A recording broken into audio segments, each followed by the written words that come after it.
Okay, we are live, and today I have a feeling that we're gonna have a very good live. Maybe not that many people like the last time, because like the last time we were gathering when it was all still hot, we were all still pumped up from the episode, and today we kind of more prepared already for episode 6, but still I think it's gonna be interesting. And sorry, I'm speaking just with my quiet voice. My son is right next to me; he's sleeping, so I'm gonna be quiet. But so you can crank up your headphones or like your speakers, so you can hear me too. And by the way, did you notice this? It's gonna be premiering in 20 hours.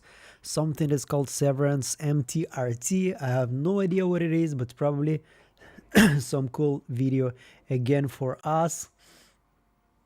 And the marketing team and the whole creator team are amazing this year with this season. We're just getting treated every day, which is freaking awesome, which is very very good. And by the way, I'm so big on the screen. Yeah, let's make me smaller. I don't need to be that big here. Okay, let's go here and here. Yeah, much better that way. Okay, I can see people starting to join in. Okay, transition. What the hell is that? Oh no, just give me the regular layout. Why is it like this? Okay, so let's see the chat. Let's check who is live, who is joining in.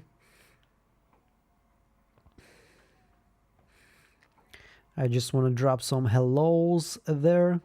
Okay, 35 people.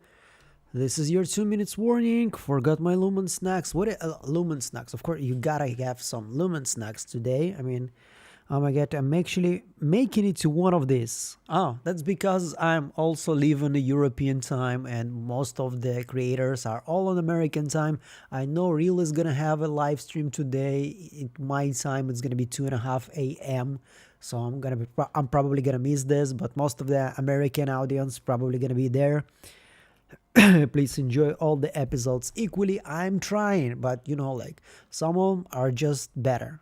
I cannot do anything with myself. I know that my Audi is very disappointed in me, and I know that the wellness session is gonna have to remove my points from me, but I cannot help myself. Stuff too stimulating for me. Yay! Hi kids, what's for dinner? Ham for dinner. Okay. Yeah, ham and expensive wine obviously is gonna be in episode 6 tomorrow. Hi dude, you rock. No, you rock. Thank you so much for your support. You're so slim. I don't know if it's a compliment or you're suggesting that I should eat something, but I'm recently became a father, 3 months only today, actually 3 months, small anniversary. And yeah, you don't eat that much, you don't sleep that much, but happy days. Watching while I work. Your Audi watches Geek Academy while he works. Oh my god, that's an amazing fact about your Audi. Okay, tomorrow it's less than 5 hours for me. It's tomorrow. For me, tomorrow starts in 2 hours. It's 10 p.m. at my place. Do you think that the upcoming episode is going to launch us into the much larger scale of the Severance universe? I don't know, maybe. I know that the episode title Attila is very interesting if it's referencing to Attila the Hun, which probably is. I don't know how to put the connection between Attila the Hun and the Severance yet. Hopefully we're going to see it in a couple of hours. I'm not going to be able to see it in 5 hours. I'm going to be sleeping, but I'm actually waking up every Friday at around 5 a.m. to watch the episode. Like one of the reasons why I was so angry last Friday, it's not that I was angry at somebody. I was angry more at myself and like at the whole situation. I will probably sound very petty right now, but like I woke up at like 5 a.m., 6 a.m., I don't remember. I watched the episode and I started to do some research, and then I see like Think Story and JBug Studios already released the video. And usually I don't watch the videos. I told you this many times, but I don't know what happened. And I snapped, I watched their videos and I got super angry. And I got more angry at myself, obviously not at them. They're amazing and they're doing a great job. But like, I just started to do research and they dropped a banger of videos, both of them just a couple of hours after the episode was released. And it felt like what I'm doing here is a bit helpless, like I'm not going to be able to compete. And obviously there is some kind of a competition there between YouTubers.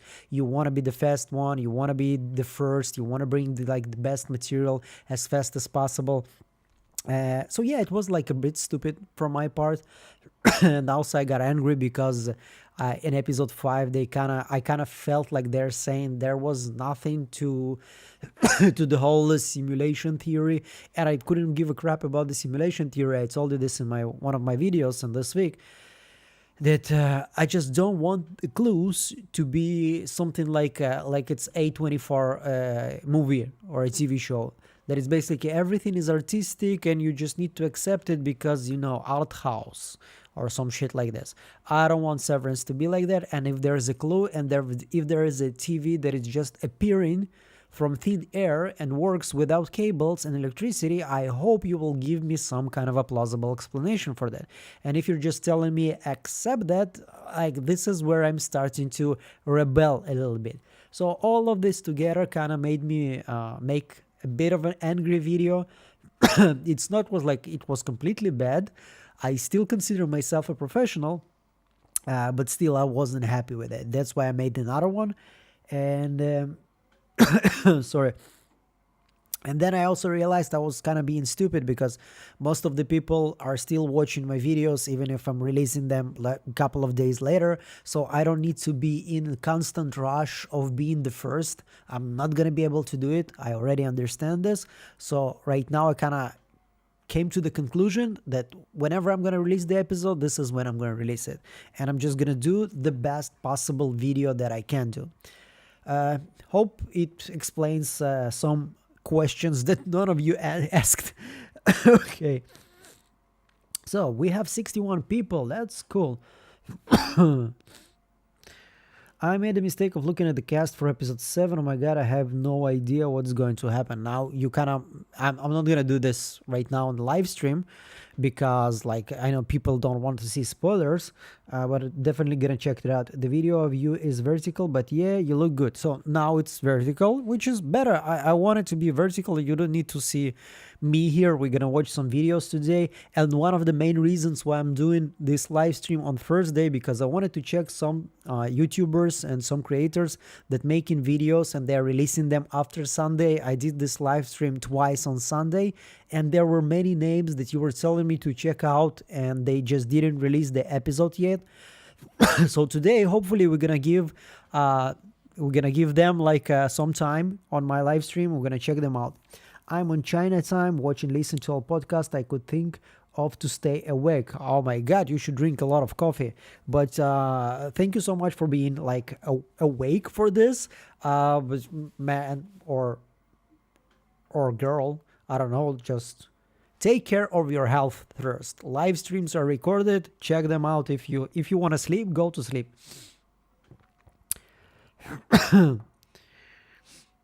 What was the Trojan horse? Did we ever figure it out? My opinion, as I told you, this is Milchik. I think he's the Trojan horse, though he still doesn't understand this by himself. But it looks like he's on a path to become someone who is fighting against Lumen. Yeah, Riken's fake book obviously is not a Trojan horse. Riken sold his soul for money. Okay, do not worry, those people with video right away get screeners. They made those videos before the episode even dropped. Be the you are, of course. What is the U type? If any of you still didn't read the UUR, you should go and check this out. It's not like it's like 300 pages book. It's not like you need to pay something for this. Just go to Apple Books, download the book or download the audiobook. It's free. It's gonna take you an hour of your time and you're gonna enjoy the hell out of it, because it was written by Dan Erickson, the creator of the show, and he writes it as Riken. And since he wrote the character, he's doing a very good job. Hello, Igor, new to the channel. Hello, Erica. Nice to see you. Nice to see you on the live stream. I'm not doing live streams often. They're a bit difficult for me, since you can hear this is not my main language. I'm saying this already many times. Like, this is a good practice. The more I do and the more I speak on English, the less I need to think about what to say. It comes more natural to me.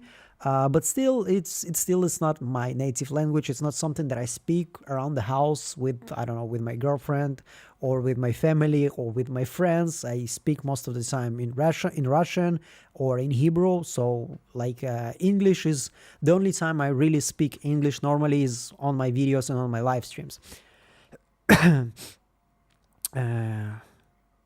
Okay, hit that like button. Okay, I knew we're not gonna have like crazy big live stream today. It was expected. Like last time we had 200 people because, as I told you, it was, you know, on the hype after the episode.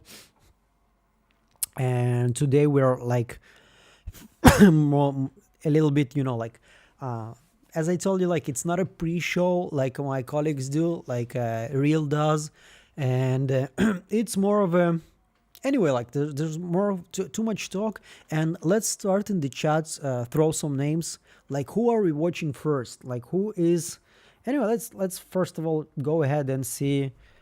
Okay, Severance season 2 episode 5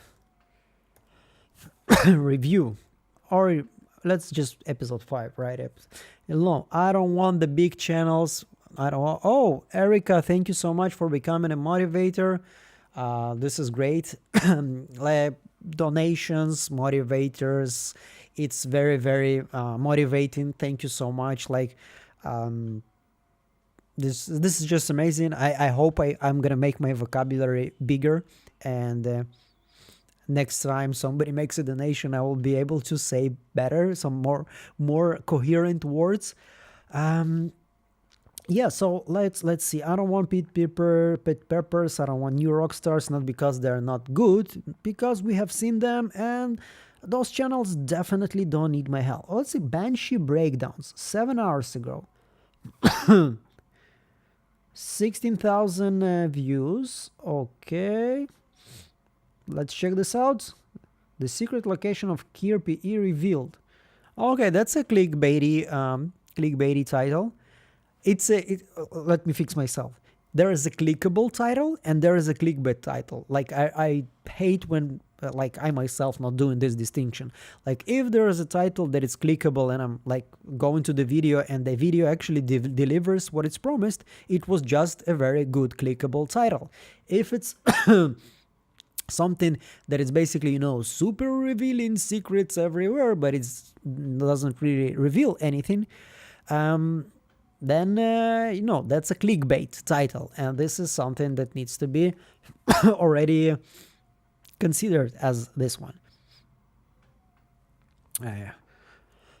Okay, yeah, by the way, yeah, I'm checking your title, I'm checking what you're writing. Everybody's writing about Miscellaneous Gab and what else? The Faceless Girl. The Faceless Girl you suggested many times, and Miscellaneous Gab, she was jumping on my feed, and I didn't check the video. I think I clicked on the video maybe once, and then I thought to myself, okay, this looks not bad.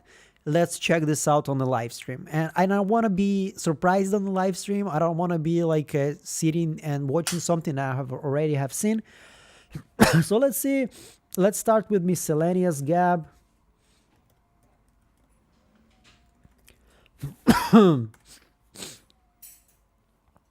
Okay, let's check this episode. It's getting tense. 5 days ago. Let's see. Miscellaneous Gab. 3,000. Telling stories about stories. First of all, look, everything looks good. It certainly helps when you're easy on the eyes. I'm gonna be honest about it. Like if somebody is gonna be, I don't know, I'm not like the most handsome guy, obviously, but it helps not to be.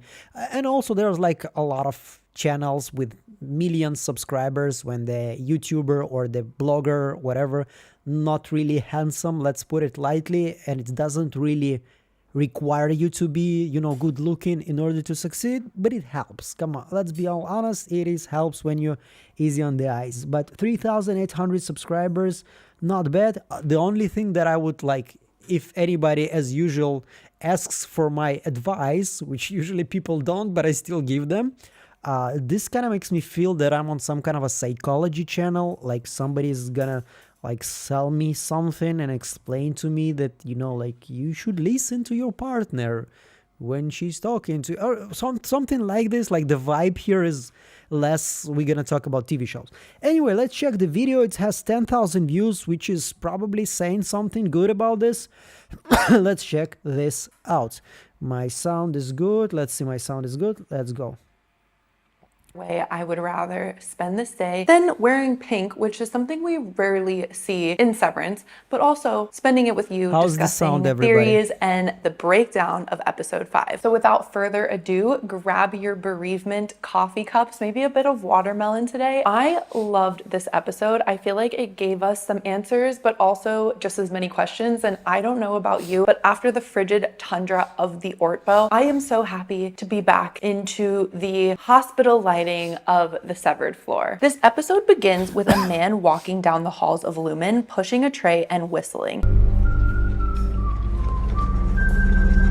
When I heard this song, now I am not the one to focus on kind of like the nitty-gritty small details of songs, but I would recognize the Wreck of the Edmund Fitzgerald by Gordon Lightfoot anywhere, especially in whistling form. My dad used to whistle this, sing this to me all the time when I was a little girl, and I felt like little girl Miscellaneous Gab and big girl Miscellaneous Gab were basically reintegrating because I was brought back to childhood. The legend lives on from the Chippewa on down of the big lake they call Gitchagumi. I'm a wannabe YouTuber, not a singer. Fun fact, when I was a little kid and I didn't know how the hell to pronounce Gitchagumi, my dad used to say that it was Lake Itchiarmuni. Shout out to Miscellaneous Tim for music and laughter. I won't get too much into it, but this song details one of the most tragic and mysterious shipwrecks on the American Great Lakes. No one knows exactly what happened to the ship. The captain let people know that they were encountering some sort of extreme weather, but there was never a distress signal sent out. Not only that, but none of the bodies until like years later, just one, were ever recovered. They don't know what happened, if it capsized, if it broke in two. And the most tragic thing is that the ship was just 15 miles away from the nearest help. And if they had just been able to make it that much farther, everybody would have survived. I won't spend too much time on the symbolism, but one thing I do want to mention from this song is one of the lines is, the lake it is said never gives the other dead. We're thinking about Miss Casey and some of the permanent innies that never leave Lumen. It's almost like Lumen is that lake and it's swallowing these people, never giving them up. Could this be a hint at what's to come of Miss Casey's fate? It could also just mean that this man pushing the cart is clearly an unsevered man. We know from the Lexington letter that innies are aware that movies exist, but they could never name an actor or the title of a movie. We can also guess that this is the man that Felicia was talking about, who is now in charge of bringing items and things to the exports hallway. He meets Felicia and another woman who produce a tray with a plethora of dental tools. I immediately got torture device vibes, but that's basically going to the dentist anyway. So we pretty much learned a couple important things this episode. One, that the Ortbo really happened. Mark talks about being gone for a weekend thing and getting wet. And we also know that Irving maybe wasn't aren't reintegrated in the traditional sense. In Mark's first scene, this is awful and dirty, but the first thing I wondered is like, did Mark wake up being like, damn, like my balls feel lighter after that weekend? Like, I'm not a guy, but like, would he feel a difference? We open with Mark taking meds, chugging some gross wellness shot, and talking to Devin on the phone, who asks, how was the weekend thing? Mark kind of shrugs it off like it's a totally normal. Okay, I like this girl.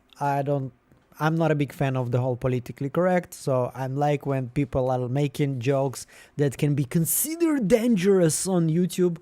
As you have noticed, I'm dropping the F-bomb like every video, and there was a thought in my head once that like, yeah, maybe should be like blah blah, but you know, like, since once again it's not my native language, cursing kind of helps me with my thought flow. So yeah, that was good. And by the way, to any girl that is curious and a woman that is curious, no, like, you can feel the difference just a couple of minutes later, but if you have slept, the next day is completely new. Now, another thing, like something that I have to say, I had some comments, like people are telling me, would you stop calling women girls? Like, this is something that comes from my Russian language and my Russian, let's call it, culture.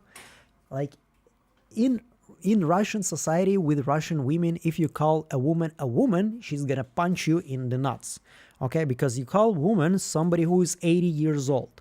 Everybody else is something else, okay? You gotta have to figure out a different name. If you telling, like, if I'm gonna call my girlfriend a woman, she's gonna drop kick me in the nuts. I'm not kidding. So this is probably why I'm saying this, but I'm gonna give it a try because I can understand that I need to adjust myself to a different psychology and different culture, and maybe it feels a little bit infantilizing. How this fucking word is pronounced? Infantilizing to English-speaking women when I call them girls. So I'm working on it. Normal thing for Lumen to insert the innies into the tundra for multiple days. We learned another important thing from the scene, which is that Ragabe is living in Mark's home. He seems to be really gung-ho on continuing with the reintegration, but for some reason Ragabe is giving him the runaround. I'll talk about her a little bit later on. Now we see an opening shot of Lumen, and am I the only person who thinks that this looks like a uterus? I know we've talked a lot about creating life, about the mammalian nurturable, about giving birth in a way, producing a. It kind of looks like a uterus, but even if it's like it does, it is a coincidence. It's a real place. It was not built for Severance, so they just found the location. And it's not like they were, I can imagine at least, they were not looking for a building that looks like a uterus from a drone shot. So if it is, like my money, it's just a coincidence. Asexually. Am I tripping? Let me know in the comments. Next, Helena meets with Natalie and Mr. Drummond, and they discuss the events of the Orpo and how they will not be telling Jane Egan everything, so we won't have another fetid Muppet confrontation. They decide to spare him the knowledge of this contretemps. Helena says something like, please let him know that his daughter is alive and well. We get a lot of attitude from Helena here. Actually, we get a lot of attitude from pretty much everyone. Drummond says that her tempers will balance out after this traumatic event. Are the outside people, do they get regular temper balancing? Is that why everyone is kind of so chill and weird and robotic? And is that also why they think the innies are like insane feral animals?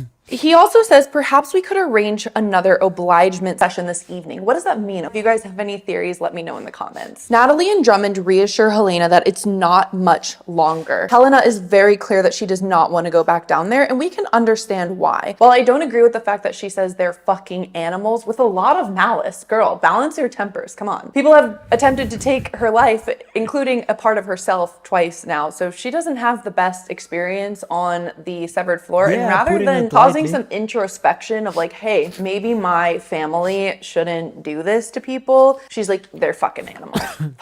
It's a them problem, not an us problem, clearly. And we see this theme play out a lot during this episode, which is just how you in terms of an innie. Are you an animal? Are you a person? We hear this from Miss Wong. We hear this from Dylan of like, he was a person. Pretty big deal if half the people think you're not a person and the other half do. Helena rallies against going back down to the severed floor, but of course the word father is the trump card here. Helena says father approves, and Drummond says father encouraged it. Is he like daddy James to all of these employees? But that also father is not really caring about his own daughter's safety and mental well-being. He just doesn't even really value her life. I get a lot more of a sinister feeling here. We know she thinks the innies are animals. Does that mean her father in a way forced her to seduce Mark? Weird and gross. Back at Lumen, I don't know about you, but I am so happy to see Helly R again. The door opening to Miss Wong cheesing was so funny. I love these little quirky but very sinister, very odd moments. It's something that makes Severance so Severance. The team meets with Milchick, and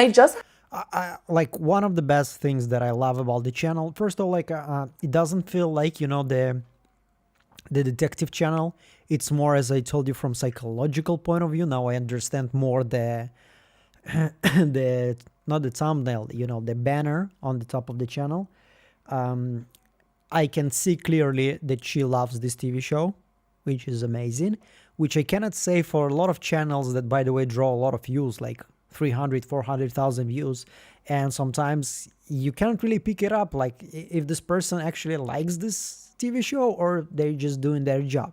And I think it's awesome for the community, especially, not for, you know, for the general audience. And by the way, I don't know if you have read the news, but Severance actually beat up Ted Lasso, and now it's the most viewed TV show on Apple TV, which is, in my opinion, is absolutely amazing. So a lot of people are watching this TV show, but us as a community of crazies, as I call us, and in a very good manner, crazies, because we are obsessing with something that we love. And if you're not obsessing with people or things that you love, then you don't love properly. Don't be creepy stalker, yeah, but you have to obsess with something. Like Keanu Reeves said, like, if you don't fight for your love, what kind of love do you have? I mean, everybody has seen this one, right? So yeah, this girl really loves this TV show. And it's cool to see this, and it's cool because this is one of the things we are craving after watching an episode. We want to be around somebody who feels similar to us, somebody who is very excited just like we are. So yeah, I have to say that really Milchick's outfit is very... What I can, like, if by chance you're watching, and sometimes people that I'm like watching here are actually watching me, my small advice, once again, try to make the images in a better quality. Like, this is some, just Google, ask ChatGPT how to do this. But I know that most of us watch a lot of videos on the background while we're doing something else. We're just listening, but still it helps when the video just looks just a little better. Once again, not necessary at all. In order to get more views, in order to get more subscribers, people eventually will subscribe to you and to your content and what you bring on the table. But if the video looks good, it's just gonna help. Harmony Cobell coated. We'll be talking about his outfit a lot more in this video. Dylan demands, where's Irving? What part of the end of the Ort boat did you not catch? Is this confusing you somehow? Helly feels disgusted knowing her Audi usurped her body. How dare she? She has no right to take my identity. And we really see these innies are starting to separate themselves more and more from their Audis. Really seeing the innies come into themselves here. Milchick finds a way to spin this somehow positively, saying that Helena went undercover to learn more about what was going on at Lumen. He related this to the Grakschupen, some Swedish king that would hide as like a peasant among his people to truly hear how they felt about him. One interesting thing that Cass is twisted, one of my favorite commenters pointed out, the story of the Grakschupen, he mentions it as Sweden in the ancient times. This is a reference to King Charles. See, that's what I mean, like the images that you're downloading from Google, try to find them in a better quality.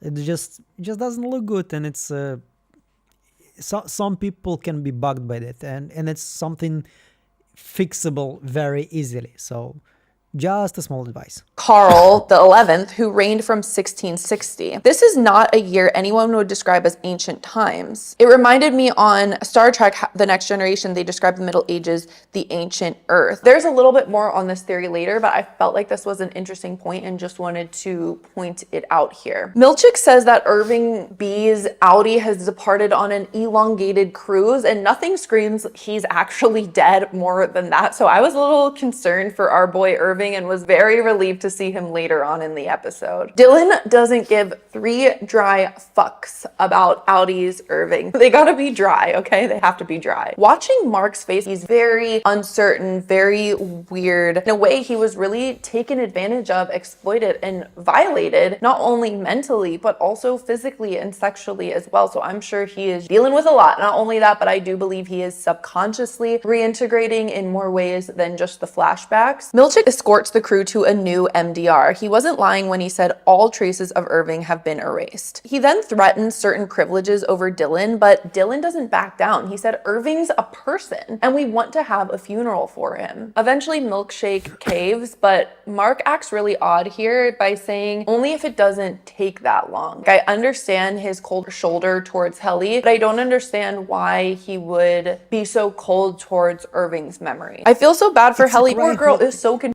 Like, this is what bugged me, like, on this video, like, and I heard a lot of people, especially on my Telegram group, talking about this. Like, this is a defense mechanism. You gotta see this. This is not him just being a dick because he wants to be this. This is a defense mechanism after going through some very serious shit. This guy's heart was completely crushed on episode 4. And, like, everything that he was fighting for was just completely dissolved in front of his face in just a couple of seconds. He was getting, like, everywhere. He was about to save his wife. He was getting it on with Helly R. He was finding love. He was leading the resistance, the rebellion. And then just to realize that it was not Helly R, it was Helena, who knows everything and told everything to everybody. And it's like, this is a cry for help. This is like, I'm being a shitty person right now. I'm acting like a douchebag because I need somebody to hug me. Okay, this is what's happening with Mark. Yeah, maybe he is reintegrating there on the subconscious, but mostly it's a normal reaction in this situation. You either crawl or you start to attack. That's it. Like, everything feels useless to him. This is why he acts like that. I was acting like that 4 or 5 years ago when I was in a very bad shape in my life, and I'm probably already like annoying some people here, like on my 3rd live stream I'm speaking about this, but it's just coming up, and it's not like it's it still bugs me, but it's still there. Always will be. It's a turning point. It was a turning point on my life, and I didn't see anything, any light in the end of the tunnel, and I didn't see like any hope for myself. And like, but it's still, you still want somebody to help you, and you don't know exactly how to do it, so you behave like that. This is like kids, they're running around and they grabbing the girls by their ponytails because they actually like them, but it's in a different manner. And I think this is what happens, and it kind of really bothered me that most of the people were just like, yeah, Mark is being a douche again. I think it's way deeper than that. Confused. She went from being up on stage, being drowned, to now being back here with Mark not talking to her after they kissed in what was probably like the relative 1 hour ago. Mark starts coughing and goes to the bathroom, which gives us... Yeah, for her, it's also shit. Obviously, for her, it's also a shitty situation. She was like tackled, and then she just woke up in the frozen lake being drowned, and then she was probably switched off again, and then she was switched on in the elevator, and she saw Miss Huang there, and she like kissed Mark an hour ago, and now Mark doesn't really want to talk to her because for Mark it's been weeks already. So yeah, obviously it's for her a very shitty situation, but Mark also have no idea whether it's really Helly this time or is it still Helena. Is it once again maybe some kind of elaborate trick from Lumen? flashbacks to what happened with Petey. Milkshake radios Miss Wong and says to ready a bereavement kit for MDR. We get a closer look at what these bereavement kits actually entail. There's a collection of coffee cups, multiple coffee cups with different innies' faces on them. Irving's coffee cup is identical to the coffee cup of Irving in the intro sequence. Miss Wong says, I thought bereavement events were for innies who died on the floor. The fact that they have all of this gear just ready in case innies die on the severed floor was very weird and mysterious to me. How many innies are dying on the very mysterious and important, just like the work. What is the most interesting part for me here is that they're actually prepping for Helena to die. So this is a possibility, this is an option. I don't know about you, but you know, like if I had 0.0001% chance that my kid is gonna die at some place, yeah, and they're prepping for it, I will never send my kid there. I will like lay on the ground and he's not going there. But for Jamie Egan, it's probably doesn't really important. You have to achieve your goal. On the severed floor, that they would need collections of coffee cups and ready-made animation sequences and bereavement kits, unless all the innies are eventually supposed to die on the severed floor. Some food for thought for the people that think the innies are refining themselves to create one mushed person. Milkshake like says that Irving's affections index is in the high 60s, which is out of what? Like out of 100? Because I mean, that's better than average, but I don't know. What's my affections index now? I'm wondering. There's a tense moment between Milkshake and Huang. Huang says that you shouldn't let them have a funeral. It makes them feel like people. Damn girl cold. That like all she wants to do is play her theremin and be mean. As we get into Irving's funeral event, I'm wondering how they got this animation up so fast. While this is a little more low res than the claymation situation they got up in 48 hours, this is still impressive. Dylan's eulogy was absolutely heartbreaking and it brought me to tears. The woe and malice that this man feels right now is insane. Mark leaves and seems to not care before Dylan spills the beans that Miss Casey is Mark's wife. And for the first time we see any Mark could not give 3 dry fucks about Miss Casey. All of the rebellion has been sucked and zapped out of him, and maybe this was the point. Now this room is the first time we see a clock with numbers on it. It's 1:03 p.m. Remember that. When they're talking about Irving, Mark says, Irving's not dead, he's just not here. Because he's not dead, he's just not here. Now, super interesting here because when he's in the basement with Ragabe going through Gemma's remains, he says, she's not dead, she's just not here. She's not dead, she's just not here. We see his innie and his outie say the exact same line, which makes me think there's a lot more subconscious reintegration going on than just the actual flashbacks. Milkshake takes Miss Wong away from playing her theremin and she is pissed. This is probably the most childlike we've ever seen her. She's like, but I practiced. And he's like, well, you can do it later. She's like, that's not fair. Milkshake does a quick change before his performance review. He's wearing the Cobell chic earlier. Now he's dripping in a suit and tie. Now, at first I just kind of passed this off as, sure, maybe it's like Lumen neutral down on the severed floor. Is this for hygiene purposes? Since Lumen feels very weird about hygiene. Yeah, this also made me feel like time is moving differently. Another notch for my time dilation theory. So hear me out. He wears his Cobell fit. We know he's wearing the Cobell fit at 1:03 p.m. during the funeral event. So then he goes into his performance review. Drummond says that it will take more than 4 hours to atone for all of his wrongdoings and indicates that they're already ready to order lunch. Then we see Milkshake in the elevator with Mark at around 4:55 because we know that Mark left work 6 minutes early. And it also shows that Milkshake was dressed in his Cobell fit, changed, and then changed again to go back to the severed floor. And we know this happens after his performance review because he's all angry and tightening the leash and up in Mark's face. So either there's a simple explanation here, which is he changed to be in like a slightly better outfit, even though all of Milkshake's outfits are amazing, for his performance review, and then got changed back down to go on the severed floor. If he was going to take more than 4 hours in his performance review, then the timing doesn't make sense. So you guys let me know, am I reading too much into this or is there something there? Now, speaking of the time dilation theory, another amazing comment from Cass is Twisted said, if Earth First of all, let me track back on my words. She's not only doing psychological research, she's also noticing details that I didn't notice. So hats off. Having worked at Lumen from quarter 870 to quarter 882, and assuming quarter 1 was the date Keir founded Lumen in 1865, that puts the current date 220.5 years later, or the year 2085. I immediately thought this was a red herring. It's clearly not 2085. What if society collapsed after our time and was rebuilt, and that's why the tech is old-timey, but they have smartphones? Super interesting. I obviously don't know if quarter 1 was right when he founded the company, but Mark's documents are stating that he was born in 1978 or 1976, so it's not 2080, definitely, unless Mark is 110 years old. That would put the date even later, unless time really is moving differently. So Milkshake follows up with Natalie about the paintings. He doesn't name the feelings. It's clear he feels something. He says, if they're a measure of appreciation, then I am grateful. But there's almost this hidden, but if they're not, and you're being freaking racist and tone deaf as fuck, I don't appreciate that. And Natalie, someone who might be somewhat of an ally here, how did you feel about that? And unfortunately, Natalie leaves our boy Seth in the most vulnerable moment we've ever seen him. She leaves him hanging. Very sad, not cool AI Natalie. We go through Milkshake's atonements, and apparently he uses big words and puts paper clips in the wrong way. And I'm like, you know what? Not only is Miss Huang horrible, but she's also a rat, which is kind of the worst thing you can be. Drummond scolds him and says, you instituted kindness reforms that clearly didn't work. Milkshake says, because I'm not Harmony Cobell. This would kind of indicate that Harmony Cobell was anti-kindness and Milkshake has always been pro-kindness. But we know from... Well, she threw a mug at Mark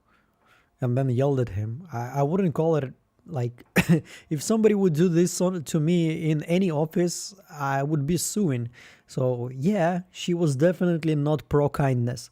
PD's tapes that Milkshake is the one who drags them off to the break room and like mentally and physically tortures them. I think he just really is haunted by Harmony Cobell's ghost and is trying to do the literal opposite of anything that woman did. Drummond says Mark Scout's completion of Cold Harbor will be one of the greatest moments in the history of this planet. We know from the Lexington letter that files that the innies are refining do lead to real world events such as a truck explosion. Drummond underscores the purpose is to treat them as they really are. They see the innies as this extreme version of other, of animal, of not human. But now I feel like Milkshake is somewhat conflicted because Lumen has also showed Milkshake with the paintings that he is other, he is different. And if history will show us anything, knowing that Keir was in the Civil War, maybe they do really see him as less than. And it's kind of like what Mark said to the goat people, it's just a matter of time before it's one of us. You treat these people like animals and you don't treat me like an animal, but you don't see me as an equal. Dylan finds the note in the hang in there poster. Watching Dylan talk to Irving's watermelon head made me so sad. He eventually finds the note tucked behind the hang in there sign, which were Irving's last words to him. Written on it are very complicated directions towards the export hall. Turn right, left, right, left, right, right, left. One which shows what a freaking maze Lumen really is. Two, Dylan puts the note back and we can only guess that he did not memorize those directions, so hopefully he'll come back later and really help Irving finish his work. Mark feels sick and leaves 6 minutes early. He sees some weird flashes there where the picture is replaced with his medication. The Mark and Milkshake standoff in the elevator was wild. It reminded me of the face-to-face of Irving and Milkshake, but then Milkshake gets even closer and is like, does she know you fucked her innie? The gloves are off. I loved Mark's attitude. I said this is the episode for attitude. He's like, what'd you write in the bullshit Gazette? He has the attitude of an adolescent. I like the praise Keir. That was made me, smirk a little bit when he was like, yeah, sure, praise Keir. Yeah, very praise Keir. Love sarcasm. Right now, sneaking out of the house. When Mark comes up the elevator, we do see a shot of Helena's head. Do we think she's pregnant? I know the internet is divided on this. Now we do have a... I don't know. Once again, it can be pregnant, it can be not pregnant. I'm rooting for not pregnant. I don't want this to become a telenovela, you are my child. No, you are my child. Look, I forgot who you are. I don't want this in Severance. Please keep this shit away from this TV show. Hopefully we're not gonna get pregnant Helena there. But then again, we have seen the baby Keir there. So who knows? Quick scene, but an important one between Devin and Rickon. It's very interesting to me, being very pro time dilation theory, that the excerpt we hear of Rickon's innie-friendly book is about time. Rickon writes with a typewriter. Now, I have a whole video coming out on Rickon, but he basically thinks you should toil with your hands. He's very anti-laptop, so I'm glad he practices what he preaches, at least here. Rickon believes that he'll write what Lumen wants him to write, but somehow sneak his own ideas in there as a Trojan's horse. Devin is basically like, you're helping Lumen, this is propaganda, like, screw you, essentially. And he's like, well, my writing that I've sold millions of copies of pays for our lifestyle. We do get to see that Irving is indeed not on an elongated cruise, but he's also not dead. Very happy to see that. He touches his paintings and then goes out for a phone call. He says to the mysterious person, they fired me. I think they knew what my innie was up to. My question here, it's clear. Let's start with some of the... where is my live stream? I just want to ask some questions here. Okay, where's my poll? How do I start the poll? I'm on a different account. I'm on my Russian channel account. So now I can start the poll. Let's first of all set up a goal. And I will be very happy. And let's start a poll. I want to know your opinion about who is Irving Collin. Doorman something, what is it called again? The Lumen's competitor.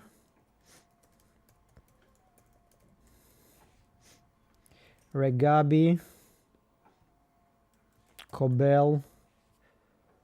What other options there are? Like Cobell, milkshake. That's it. I have only 4 options.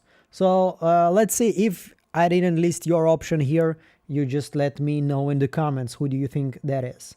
So my money is on Cobell, but let's see what you all think about this.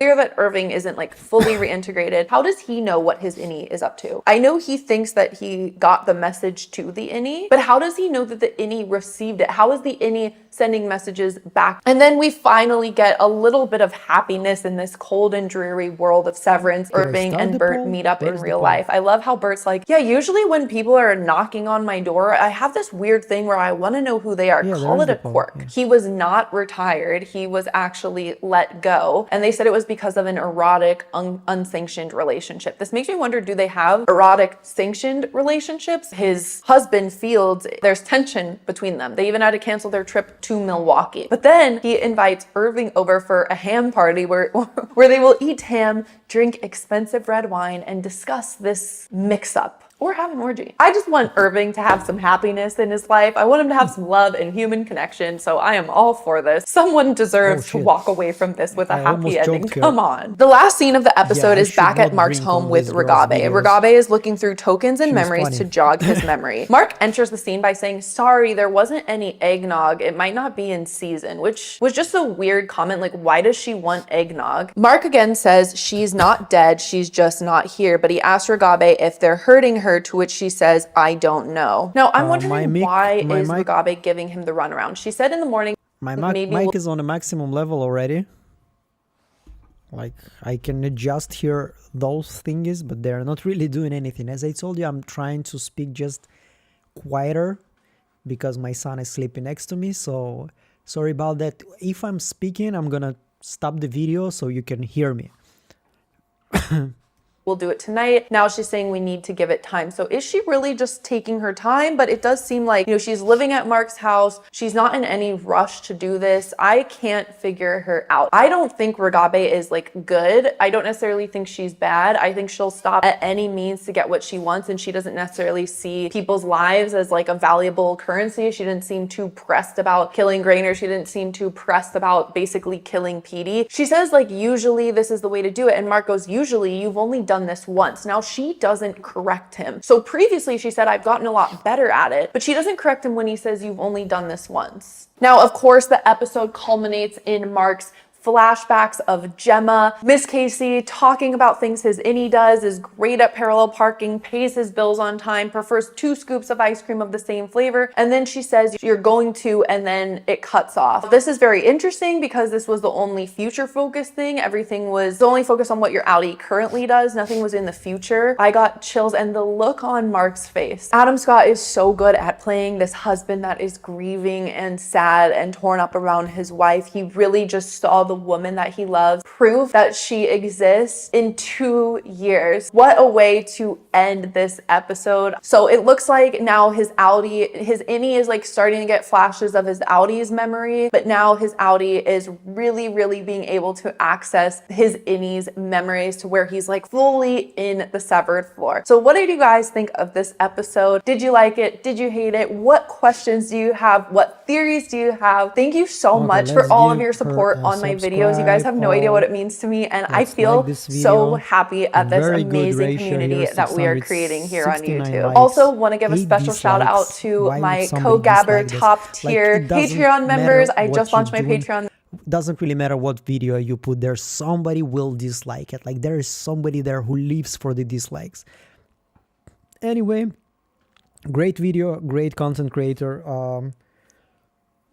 Yeah, nothing else to add here. Like, yeah, cool channel, funny.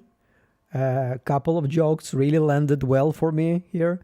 So yeah, that's a good channel. This is something that is definitely worth checking out if you're interested in Severance. And she cut some things that I missed, which is pretty cool. So let's check the Faceless Girl. We were trying to check her videos for a while already, and we never did, because like that's episode 4. We are looking for episode 5. Don't tell me she didn't release episode 5 yet. Oh, what the hell, man. I mean, it looks like a great channel, and she's rocking the views. It's like 40k, 44k, 38k, 40k. Shit, man, it's like, it's a shame. But you know, like, if she's really good, and it looks like she's really good, even if she's gonna release episode 5 tomorrow, when episode 6 is gonna be airing already, it's still something that's gonna be watched a lot. This is wow, 27 videos, 11,000 subscribers. That is crazy. That's a very good ratio of subscribers per videos released.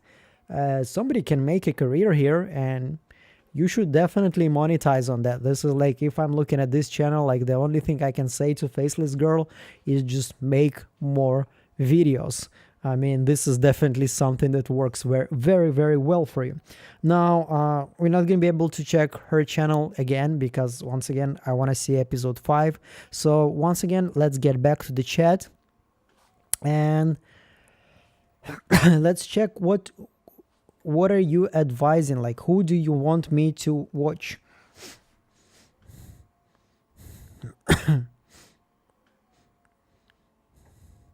Well, the reason why algorithm loves her, like the way YouTube algorithm works, is that it sees if the CTR is good. CTR is the how many times YouTube suggesting video to people, and how many times they are clicking. So let's say YouTube suggested the video 100 times and 10 people clicked, so it's a 10% CTR. Okay, so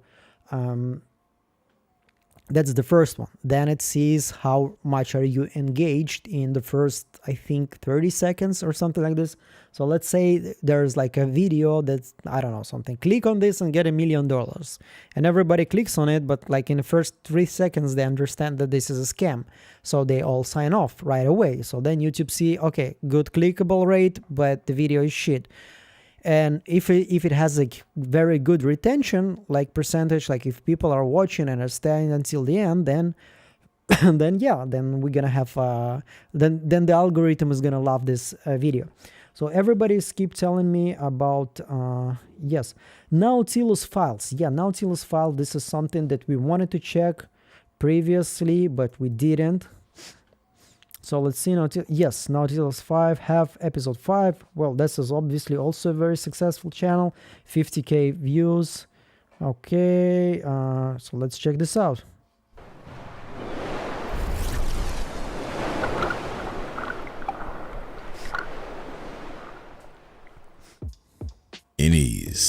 It's that time again.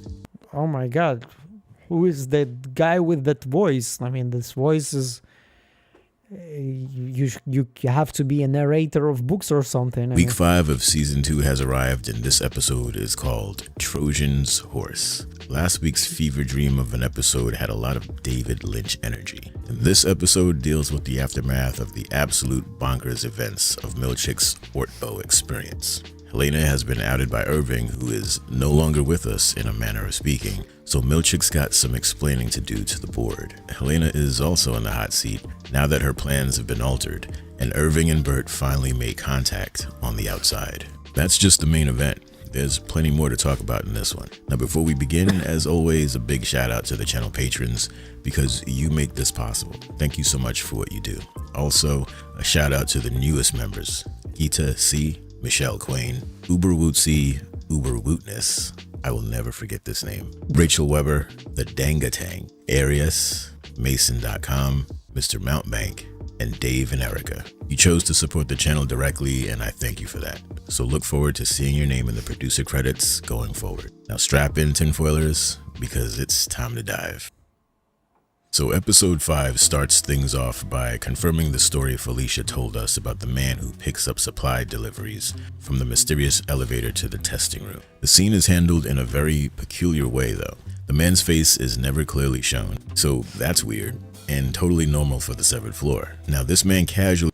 That's what bugged me, like they really hid his face and then they published on IMDb who is the actor that is playing him. Like what was even the purpose of hiding the guy's face then? rolls into O&D pushing a small table on casters. We find Felicia and her colleague waiting for him, and he asks if they have what he came for. Nothing is said beyond that. No greetings or pleasantries to speak of. The man receives a tray of dental tools and returns to the elevator.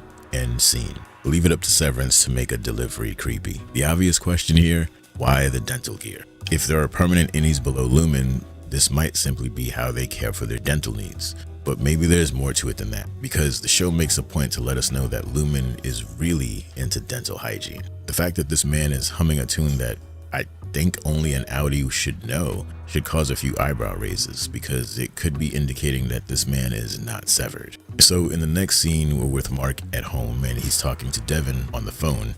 He is most likely not severed because he has a black keycard, just like Milchick and just like Miss Huang. I mean, he still can be severed, but also regarding the song of the wreck of Edmund Fitzgerald, it's not necessarily means that he's an Audi. I mean, it still can be considered as a general knowledge, but once again, with the big stretch, the reason, like once again, because he's singing the song, we can assume that he likes the song. And the reason he likes the song is because it's his episodic memory. This is something connected to episodes of his lives. This is something that he likes, and this is the part of the memory that's supposed to be severed. So yeah, more logically, he is an Audi. Mark is still in the process of reintegrating, which might explain the pile of pills and the weird goo shots that he's taking in the scene. You might assume that this is part of Ragabi's regimen to keep him from ending up like Petey. We also learn that Ragabi is crashing at his place until the reintegration is complete. So next we head over to the Lumen headquarters for a meeting between Helena and the board reps, Natalie and Mr. Drummond. Point here is to assess the damage and decide how to move forward now that Helena's cover is blown, and the fact that she almost died. The board sees it necessary to send Helena back down as an innie for Mark's sake, because they need the Cold Harbor file completed ASAP. Helena isn't at all interested in doing this at first, but Drummond basically tells her that the board wants her innie to head down there, so she complies. A few interesting details are revealed here. One is that Natalie and Drummond decided to keep certain aspects of the Ortbo debacle from the board. They didn't keep it from the board, they keep it from Jamie Egan, and they even say to her that the board appreciate your sacrifice or something like this. So the board is involved, or did I understand it incorrectly or something? This isn't the first time they've done this on Helena's behalf. I think this confirms that Drummond is much more than a Grainer type enforcer. He seems to be involved in the decisions made at the ground level. The second thing is when Helly refers to her father as father, which is normal, but then Drummond follows suit, also calling James father. This could just be a term they use for James, something to remind us that Lumen is, for all intents and purposes, both a cult and a corporation.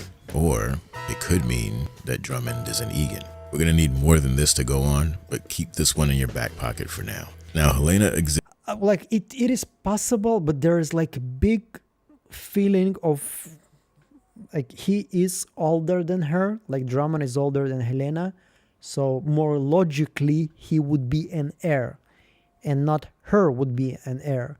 Like he would be the one to succeed after Jamie Egan. Like he doesn't look like he's a, like he's some kind of a failure or something like this, and this is why Helena was chosen there, because in those companies, if you remember, Kier Egan, he first gave the rules of the company to Ambrose, and then Myrtle took over. So there is this older son, older daughter hierarchy there in Lumen.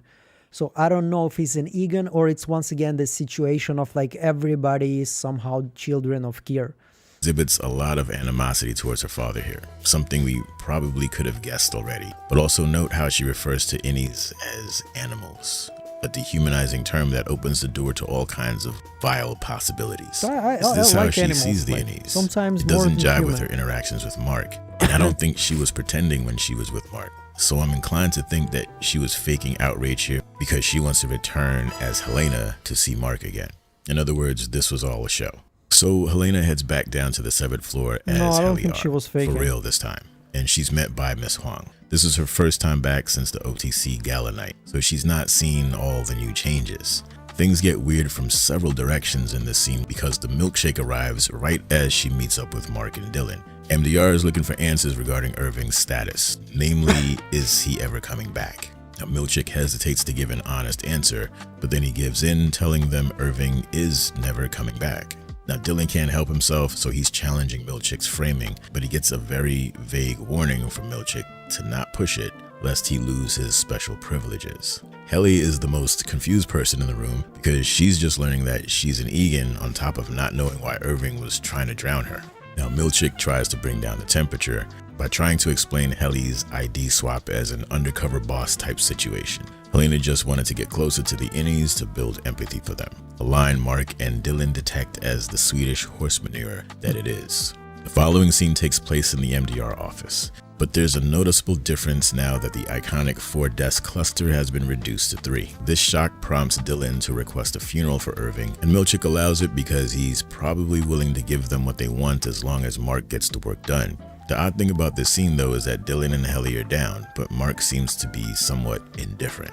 Note how Mark starts coughing right after Milchick exits the scene. This leaves us wondering if this is related to the reintegration process, or is this the result of his wilderness adventure? I don't remember PD doing a whole lot of coughing, so I think it's the latter.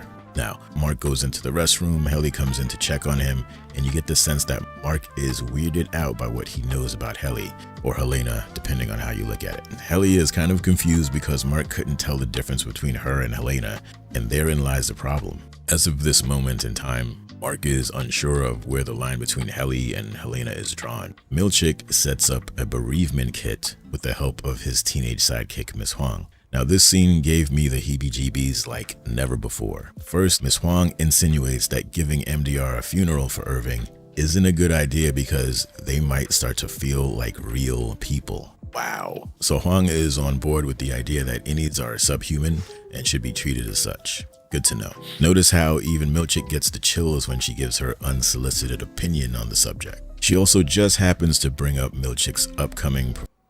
Well, we've seen from Milkshake that he didn't treat innies like they are not people. From episode 1, season 1, when he was talking to Mark, I still remember his line, "You and Petey were my favorite office friendship." Like he's watching some kind of a TV show with characters. Like if you watch a TV show or reality show or something like this, you have your favorite pair about whatever. But still, also Milchick really felt dehumanized in episode 3, so now it's probably easier for him to feel empathy for the same people that are being dehumanized. But once again, it's not only Miss Huang. Drummond was telling him, you should remember what is their purpose and you should treat them accordingly. Nobody treats them like humans. They are not. Even their outies most of the times when they're being told like maybe your innies, they're chopping babies, they're like, yeah, but I'm still getting my rest. So whatever. So yeah. Performance review in a way that sounds like a threat. You can't ignore the odd timing on this. I'm still not sure what this kid's deal is. We don't know if she's severed, but her age has us all wondering why she's here. Either way, Milchick doesn't seem to like her either.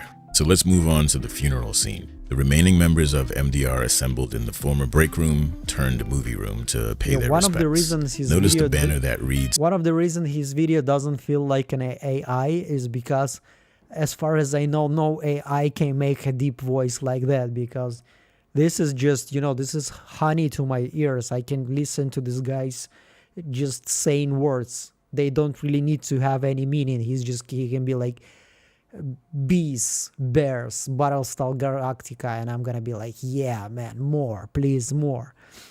Irving B, quarters 870 to 882. Hey, so it's 12 quarters or 3 years, which checks out according to Irving's story. As usual, the Innies I can get count a on whole you 9 seconds of support. Thank you silence so and a much. eulogy from Dylan. Thanks. And you can tell Christian. Dylan really misses Irv. I mean, they were boys. Next, Milchick rolls out the melon sculpture for Irving's retirement. Imagine eating the face of the person you're supposed to be mourning. Yeah, Note that Huang wanted to play the theremin, but Milchick was kind enough to spare MDR. And she doesn't seem to take that very well. The animosity between these two will come to a head at some point, and I think it's going to be very important. Now, things are tense back at the funeral. Mark continues to act like none of this is a big deal, which irks both Helly and Dylan. This is when Dylan drops a bomb telling Helly that Miss Casey is Mark's outie's wife. Helly confronts Mark about this new revelation and his seemingly poor attitude. And by the end of the conversation, we find out that Mark doesn't trust Helly now that he knows who she really is. And he's kind of checked out of the MDR resistance movement because he thinks they can't win. A little later on, we're watching Dylan in the break room and he's thinking about Irving. But it's when he remembers something that Irving said to him before he was deactivated by Milchick that he makes a connection between the phrase "hang in there" and the framed poster that says the same thing. Now, behind the poster, Dylan finds an ink drawing of the testing room elevator and instructions on how to get to it. No doubt provided by Felicia in O&D. So she came through. You know what this means, right? We may find out what that elevator... That's, I said, like, Vic, he can charge good money for that. And then I see in the chat, Cass is writing, Vic, I paid for that. So, great minds think alike. Elevator goes this season. So moving over to Milchick and the performance review. Now, Milchick arrives at the office to find Natalie waiting for him before they begin, but he pulls her aside for an off-the-record conversation. Milchick wants Natalie to tell him about how she felt about her customized retcon painting that she received as a gift from Lumen. He's hoping that, as another person of color, she can at least admit that the entire thing is out of pocket. Assuming that her story about getting paintings is true, Natalie chooses to deny Milchick, choosing to put on her fake smile and act as if he never asked the question in the first place. A not-so-subtle way of telling him that he won't find any solidarity with her because she is a dyed-in-wool Lumenite through it. Or maybe she has the board in her ear, so she cannot really talk about it. Like in episode 3, she was just showing him her face. She was like, I feel you, man, but I cannot really say to you anything, but I feel you. Here she was probably like, yeah, dude, wrong place, wrong time. Through. This is interesting for a few reasons, but mostly because it shows that Lumen is not immune to the biased treatment of its employees based on things like race and ethnicity. They're just as capable of giving a tone-deaf and out-of-touch response as the next corporation. Also, seeing Milchick struggle to make a connection with another Lumen employee was an interesting thing to witness. I think this scene really humanizes him as an antagonist, at least for a moment. And like I've been saying since season 1, Milchick is the perfect character to flip and become an ally to the Innies. He just needs a little more prodding from Lumen to make that turn. So Milchick's actual performance review was hilarious because it's true. Drummond holds the meeting and begins by running down the pluses and then the minuses. Milchick gets 3 bad marks, one for his use of big words, the second for his erroneous use of paper clips, and finally the absolute bonkers situation that played out at the Ortbo outing that almost unalived Helena. Note that these were reported anonymously, which to me translates to Miss Huang did it, which this is not a fact yet, but that's where I'd put my money. I mean, who else would be aware of his paperclip habits? All jokes aside, if you ever worked a corporate job, you know just how petty things get when it's time to discuss your performance, especially in the face of a raise or promotion. Drummond and the board seem to take issue with Milchick's kindness reforms, indicating that the changes we've seen under Milchick may have been his own doing. He wanted to do things differently from Miss Cobell, it seems. I'm hesitant to say it, but if this is true, Milchick might not share the same disdain for Innies as the rest of the Lumen higher-ups. And also notice how Natalie doesn't give him any help at all in this interview. So there are two more big takeaways from this exchange. One is that Drummond tells Milkshake to abandon the carrot and return to using the stick, which is bad news for our Innies. The other thing to note is that Drummond once again reminds us that the Cold Harbor file is uniquely important to Lumen, so much so that he claims it will change the world. And that's a lot of big talk there, Mr. Drummond. What exactly do you mean by that? What could they accomplish through Gemma and Severance that has not been seen yet? Perhaps they think they've discovered a way to resurrect the dead through Severance? That would be an earth-shattering scientific advancement, right? Now, Milchick is feeling the resentment as he flips through the fancy print that delineates all of his awful crimes. And you can see the rage building up within. He will take this out on MDR. Now, right after this moment plays, we see Mark reaching the 85% mark on the Cold Harbor file when he gets another reintegration glitch. Now, we finally confirm that the effects are really starting to kick in and his Audi's memories start to overlap with his current state. So after he starts wigging out, Mark's like, yeah, I'm gonna head out a little early today, so he starts making way for the exit. But he's interrupted by Milchick. This is not the Milchick we saw earlier today, and that becomes very obvious when Milchick enters Mark's personal space in a threatening way, to remind him of who's the boss. Mark's sarcasm is met with Milchick's stern warning that he's going to be on the hot seat going forward, and he reminds him that he knows what he and Helena did in that tent the other night. It's a different kind of spicy. We do get a short scene with the Hales in this episode. Rickon is in the process of rewriting his book for the Innies on the severed floor, according to the agreement that he made with Natalie. But Devon calls him out for letting Lumen pervert his message for their own nefarious purposes.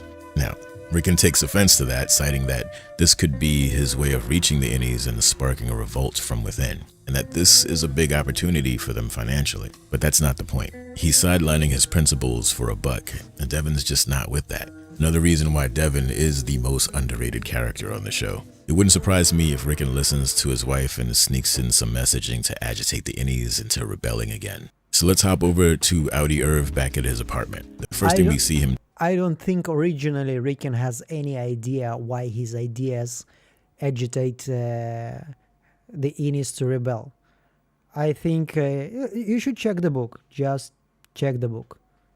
Doing is removing the paintings from the wall. My guess is that now that he's no longer working at Lumen, the strategy he's been using to influence his Innie is no longer useful. Time to redecorate. Later, Irving dons his detective outfit and heads down to the phone booth to make another sneaky phone call. But this time he notices Bert sitting in his car a little ways down the block. Irving confronts him and a conversation ensues. In it, we learn that on the night of the OTC, Bert did come to his door, but he found Audi Irv, not the Innie. He also deduced that this person screaming at his door is probably the man that got him fired from his job at Lumen because of their romantic relationship, which fuels the theory that these two might have had some kind of relationship before season 1 as Innies. Point here is that Bert wants to meet with Irving to see if they can figure out what the heck is going on, and he likes expensive red wine. Now, if we rewind back to the beginning of this scene, one thing to note is that when Irv is on the phone with his mystery contact, he says the words, "I think they figured out what my Innie was up to." This has me wondering if Innie Irv was trying to get messages to his Audi as well. I think there's a high chance that that's true. For the final scene, we're back at Audi Mark's place, and we find Ragabi in the basement going through Mark's personal items because she's looking for things that will trigger strong emotional responses through memory. We also get a shot of the box that contains the cremated remains of what Mark thought was his deceased wife. And we learn from Ragabi that Lumen does indeed have contacts inside hospitals and morgues, which explains how they pulled off the body snatching of Gemma. Ragabi gives the impression that Lumen is embedded everywhere in this town. When Mark asks Ragabi if Gemma is being hurt by Lumen, she says she doesn't know. But by the look in her face, I'd say she does know, but she's withholding the truth for Mark's sake. This is about the time when the reintegration really starts to pop off big time, and Mark starts seeing the inside of Lumen while listening to Miss Casey recite facts about his Audi. You know, the way she normally does in the wellness sessions. Mark follows the voice into one of Lumen's impossible hallways to find Miss Casey staring back at him. Mark's innie lays eyes on her for the first time, and this shot does not need any explanation from me. 1,000 words and all that. Another fantastic episode. Tinfoilers, let me know in the comments what you think the Cold Harbor file is. What we think is it was a great video. I hate to sound criticizing because I'm not, but especially after you have watched many videos, you want less recap, even though I do a lot of recap. But as I think I just said, this guy can be talking about anything, and I would enjoy listening to him. The voice, the delivery is amazing, and it's not like he didn't bring any interesting points. So great video. Let's throw another subscribe here. Not a like. So yeah, okay, first of all, okay, let's read. I have a donation here from Mia. Thank you so much. I really love the energy and vibe of your videos. Hope you keep making videos about your passions. Appreciate your hard work. Thank you so much, Mia. This is very motivating. It really is. I think I've said this many times, but I think I should really keep saying this because it's true. And it's something that's supposed to be not just say it. It's supposed to be engraved everywhere. The money is nice, obviously. Okay, I'm not above money. I don't think anybody is above money. So getting the donations, obviously, it's if 4, 5, 10, whatever it is, one live stream, somebody was donating $20, $20, and I'm like, oh my God, what is going on? This is very, very nice. But it also comes with a feeling of people supporting your work when they don't have to. There's levels of support. Somebody giving you a like is nice, but it's not something very demanding from somebody, obviously, right? Subscribing, this is already higher level. If you're subscribing, you're like, okay, I trust this guy or this girl or this YouTuber, whatever. And I want to see more videos of this person, even though YouTube algorithm doesn't really give a shit about what you're subscribing to, so they don't really care about this. But still, it's a higher level. Now, something in our human psychology, we always tend to go in the most easiest way. So if you can watch something for free, you usually will, and most people always will. And when sometimes somebody is donating whatever this is, whatever the sum, if it's $2 even, it doesn't really matter. This feeling of I'm doing such a good job that somebody who doesn't have to actually chooses to donate money, so I will keep doing my job. This is I used to do some school theater, and after at some point of my life I wanted to study this also.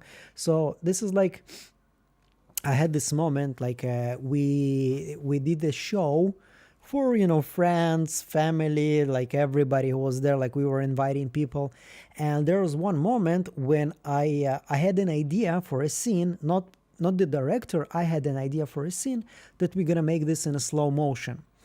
Okay, so when we actually did this on stage, everybody in the crowd started to clap.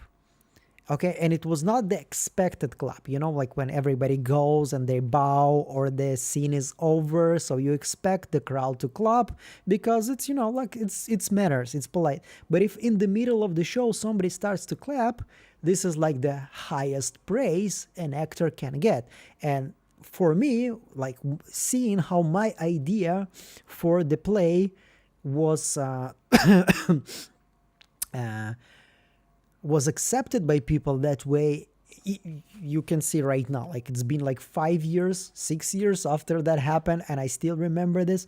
So this is the equivalent of the highest applause that you can get in YouTube, those donations. So sorry for the long monologue, but I need to explain why I'm getting so excited every time. It's not because I'm so hungry for the money, give me the money. It's because of that. Okay, so let's see. First of all, let's see what's going on with our poll. Okay, let's see. We have well, wow, everybody's actually thinking it's Regabi, 43%, 30% think it's Lumen competitor, the one from Lexington later, and only 17% think it's Cobell, and 11% thinks it's Milkshake. Okay, that's interesting. That is very interesting. Let's end this poll. Okay, so who are we watching next? Who are we watching next? Let's see, what are you suggesting here in the chat? The name of the next episode is Attila. We've talked about this in the beginning of the stream. It's probably in reference to Attila the Hun. So a big strategist who was given a lot of bad days to Roman Empire. So once again, maybe like Attila the Hun, once again, it's like, I think one of the references in literature when you use Attila the Hun, it's basically describing somebody who is way smaller than the big thing he destroyed. So Attila the Hun was obviously way smaller than the Roman Empire, but he made a big dent on it. So maybe, Attila is basically saying something about Mark or maybe Irving, somebody who's fighting this huge corporation, Lumen, and they're the one to be able to do some kind of a dent. But this is just, me thinking about this. So we'll see tomorrow. So what are we watching? What are we watching? Let's see. Igorception. Banshee? Who is Banshee? Is there somebody who is Banshee? I didn't hear about Banshee too.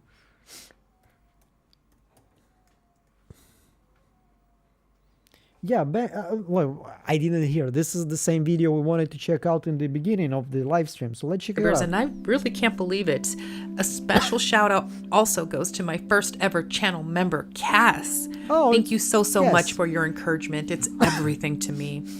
Now, let's get into it. To support the YouTube community of Severance. The episode opens with an unknown man slowly walking the hallways of the severed floor, eerily whistling a sea shanty-like tune.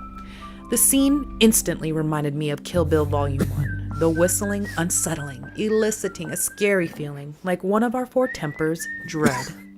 It's quickly revealed that he's the exports hall guy, the one whom Felicia from O&D told Irving about, who transports items from O&D to the testing floor.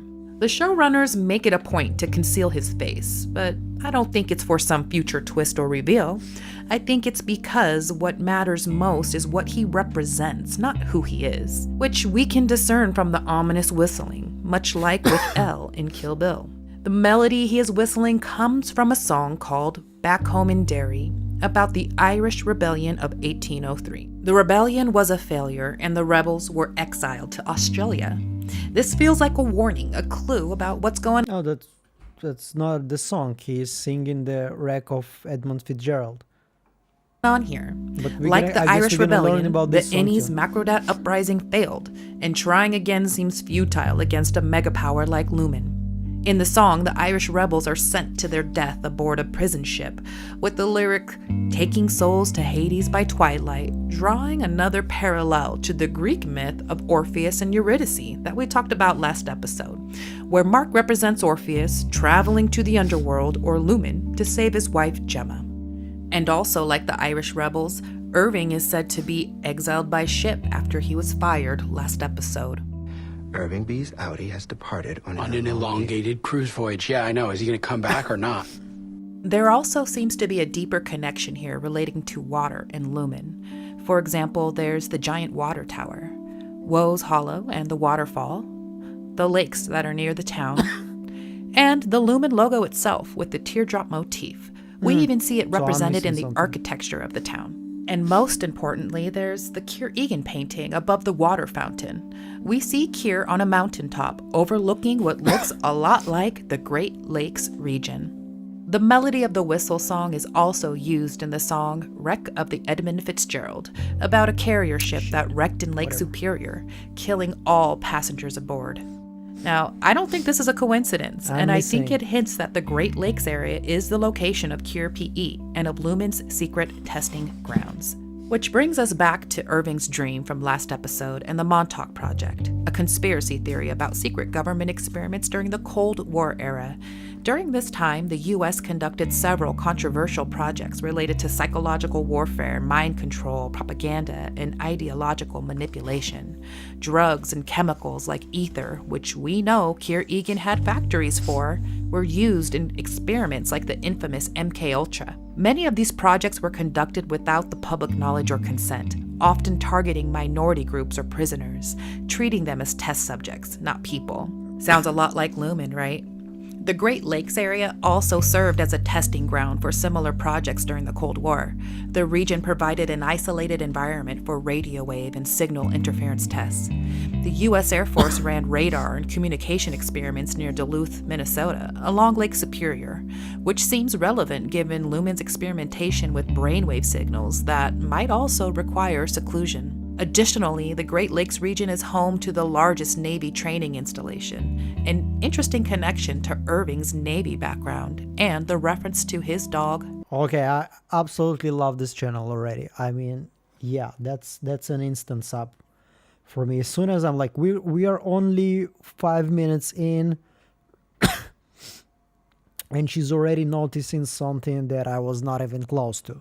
Radar. So, yeah, and then there's that weird Amish haircut having Lumen boss with the frolic tattoo, who happens to be named after the biggest island in the Great Lakes, Drummond Island. So is Lumen using the islands on the Great Lakes, the town of Keir, located there? Like severed people literally shipped off to Lumen to work as prisoners, like the Irish were exiled to Australia. In both of the songs we talked about, there are ships that ultimately lead people to death, whether physically or more metaphorically, stripping away their freedom, individuality, and their humanity. And whatever state PE is in, it's made clear it's controlled by Lumen. I think Lumen is possibly in cahoots with the government and military and has continued Cold War-era experiments, long believed to be shut down. The location of the Ortbo could be on another nearby private island that Lumen owns. I have a feeling this is all related to why Mark's project is also called Cold Harbor. There's one more lyric, though, that has me thinking from the song In the Wreck of Edmund Fitzgerald, when the waves turn the minutes to hours. Now, the government experiments didn't only focus on biological and psychological warfare, but there's also claims about time travel, parallel universes, and other paranormal activity. What if this lyric is another clue about how time works when severed, or even when on the Lumen Islands? But the relativity's fucked. In my last video, we talked about how reintegrated memories seem to appear to Petey real time, hinting at something like the movie Arrival, where time is not linear, and past or even future memories can be lived in the present. That maybe Mark can interact with the past to change his future. There's definitely something up with time, or even parallel universes where time might be different. For example, we see Audi Mark switching watches before going to the severed floor. Maybe the seconds and minutes don't last the same there, or they're spending more or less time as their innies than they're led to believe. We also see a lack of actual dates, with Irving's life being counted in quarters. Is this to prevent the innies from the ability to accurately gauge the time they've spent there? And then there's Rickon's book. It very obviously was already repurposed as seen in the fourth appendix about Dieter and in the speech patterns of the older Egan doctrine. And the world shall become but your appendage. Or the most vital appendage of the greater organism, or hive. Yet, in this episode, we see Rickon and Devon actively working on his rewrite for Lumen. What's up with that? It would seem things are happening chronologically based on the reintegration sickness happening to Annie Mark and him getting wet after the weekend thing at the Ortbo. Rickon also mentions Schrodinger twice in his book, possibly hinting at Schrodinger's cat in quantum physics. In that thought experiment, the cat is in a box, both dead and alive, until someone opens the box and takes a look, which I think symbolizes Gemma being both alive and dead, depending on whether Annie or Audi Mark is looking. I think it could also suggest something deeper about brainwaves and superposition, explaining how Severance works by altering how a severed mind perceives reality, or even proof of alternate realities, the severed floor being one of them. Okay. I know y'all thinking I'm taking this too. Do they want to go there though? Like, I know it's a good theory. It's an interesting theory. But once again, like there was this TV show Constellation, and it was also about superposition and about the observer effect. but then it's like it starts from, you know, a spaceship on space and about scientists who talk about physics all the time. So they put physics in the middle of their story, and Severance is not doing that. And I think, like, story-wise, it's gonna be very unexpected, and it's gonna be very disappointing for a lot of the audience, that is, you know, the general audience, not us, you know, that are ready for every possible scenario, including aliens. It's going to be very disappointing if at some point they suddenly will start to talk about superposition and about quantum physics. It's going to be too much, I think. And the whole time travel, I think the explanation supposed to be simple in that way. Like, it doesn't have to be stupid simple. It has to be simple in a way that it's going to be understandable for everybody. Too far. This show is just meant to be a critique on capitalism, right? Well, get your tinfoil hats on, because we're about to go deeper. I don't think Remember it's a the critique on dental tools capitalism. the exports hall dude takes from O&D? Well, we get a clue about their purpose from the Lexington letter, a letter sent to a newspaper by a former severed employee. They told me that after a screening process, I'd have a small, totally painless chip inserted into my brain. That freaked me out for a beat, but they assured me it was easier than getting a cavity filled. During the Cold War era, people reported picking up radio signals through their metal. That's a nice sketch. Once again, a dentist reference. It's going to be easier than a cavity filled. Dental fillings. There were even rumors that the CIA and KGB used fillings as listening or recording devices or implanting microchips for mind control. So what if Lumen's severance procedure involves secretly implanting something in the teeth as well, alongside the chip? The smile wall in the perpetuity hall and the comment about Helly's weak enamel kind of seal the deal for me that this is all connected. It seems clear that Lumen's control goes beyond just corporate greed, that something even darker is happening if you can imagine it. Whatever humans can imagine, they can usually create. Helena faces dread too. She's terrified of going back into the severed floor, almost it was murdered only one twice. season, and then it now was the canceled, innies all know so- who she is and how she tried to trick them. Unfortunately, She's one told of the she shows must I make the cannot sacrifice, recommend. that she is critical to getting Mark to finish Cold Harbor. And here we see that even Helena, a member of the executive team, is subject to similar bullshit manipulation tactics as the worker bees, as seen when Drummond offers Helena an obligement session, which sounds an awful lot like the wellness sessions given to the innies when they need a motivational boost to get back to work. And the work is mysterious and important. She is told the same thing the other innies are told about the work they do. I guess she's not as in charge as I originally thought. She too is in the dark, expected to follow orders blindly. And Father approves. Father encouraged it. Here we see Helena's humanity seeping in. Not only is she asking as part of the chain of command, but there's an underlying question of if her father even gives a shit about her, her He doesn't. safety, her life.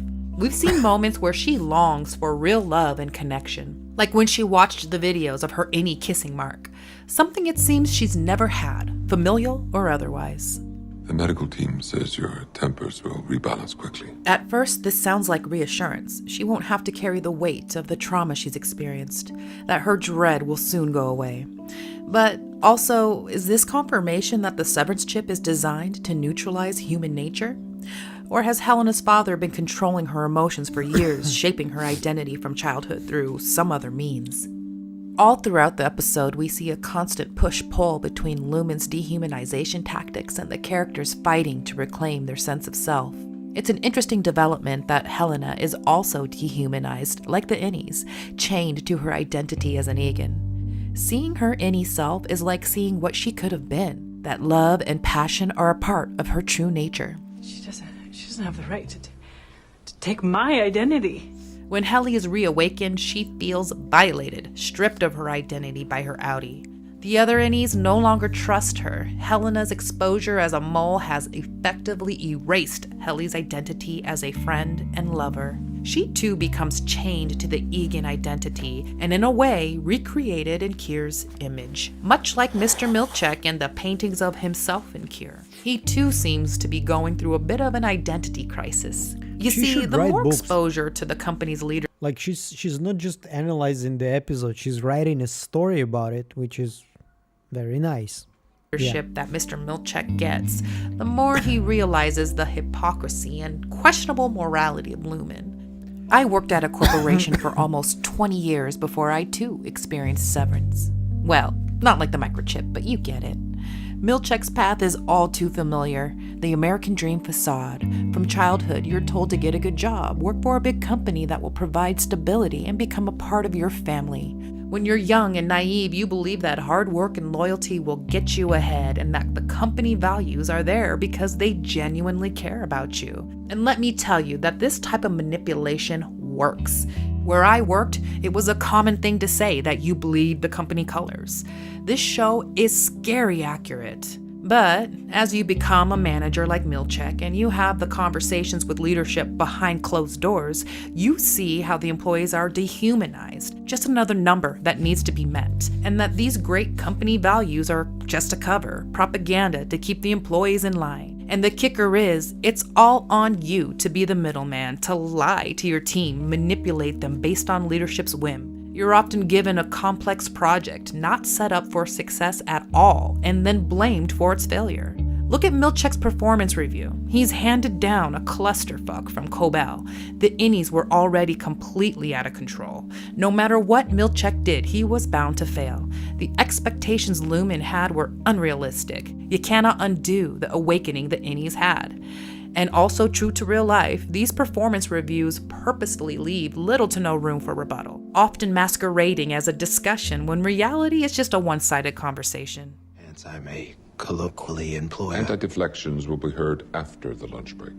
This is a prime example of the gish gallop, a tactic where a person overwhelms their opponent by throwing out a bunch of arguments, regardless of their validity, making it almost impossible to address everything in the time given, and often making someone flustered or missing key points. Paperclip was installed back to front. Mark, too, felt some of this struggle when he was initially promoted to the MDR lead. He was blamed for Helly's suicide attempt, even though it was really beyond his control. This happened on your watch, Marcus. And just like Milchek was scolded for implementing kindness reform, Mark was yelled at for bending the rules out of compassion for Helly. So get your little ass back to your desk and stay there until you're told to move. And Milchek, he's still trying to lead MDR in his own way. But I want you to know that I truly respect each and every one of you. And I don't want to be your jailer. I think Milchek is sincere when he says this, but he's quickly learning that the higher up you go, the more cold and ruthless you are expected to be. Milchek is starting to feel dread, too, of the role he plays as a leader of the severed floor, the way he's told to treat the innies. They're fucking animals. But more than anything, he's dreading the realization that to Lumen, he too is viewed like an animal. Everything he's believed in is clashing with his identity, especially as a black man in America. Our experiences here have been similar in some ways. We face similar challenges, and perhaps the paintings and the somewhat complicated feelings they evoke. Natalie has that look again, and it's dread. She's afraid to speak her true feelings. Imagine climbing so far up the Lumen ladder, believing you're truly valued, only to realize they'll always just see you as black. They've turned the Kier images into blackface, a ridiculous, insulting caricature. And with everything we suspect about Lumen, their inhumane experiments, their disregard for severed minds as real people, it hits way too close to home for Milchek that his leaders do not seem much different from the slave owners who once saw black people as nothing more than property. Milchek's reality is shattering. He's questioning everything, realizing he's kind of been like the token black man for Lumen. He's starting to feel like Snoop Dogg at Trump's inauguration, a complete sellout. And so just as the innies have had an awakening, rejecting Lumen's suppression of their identity, Milchek is going through one too, almost like a midlife crisis. I think the doubts and ideas started with Ricken's book.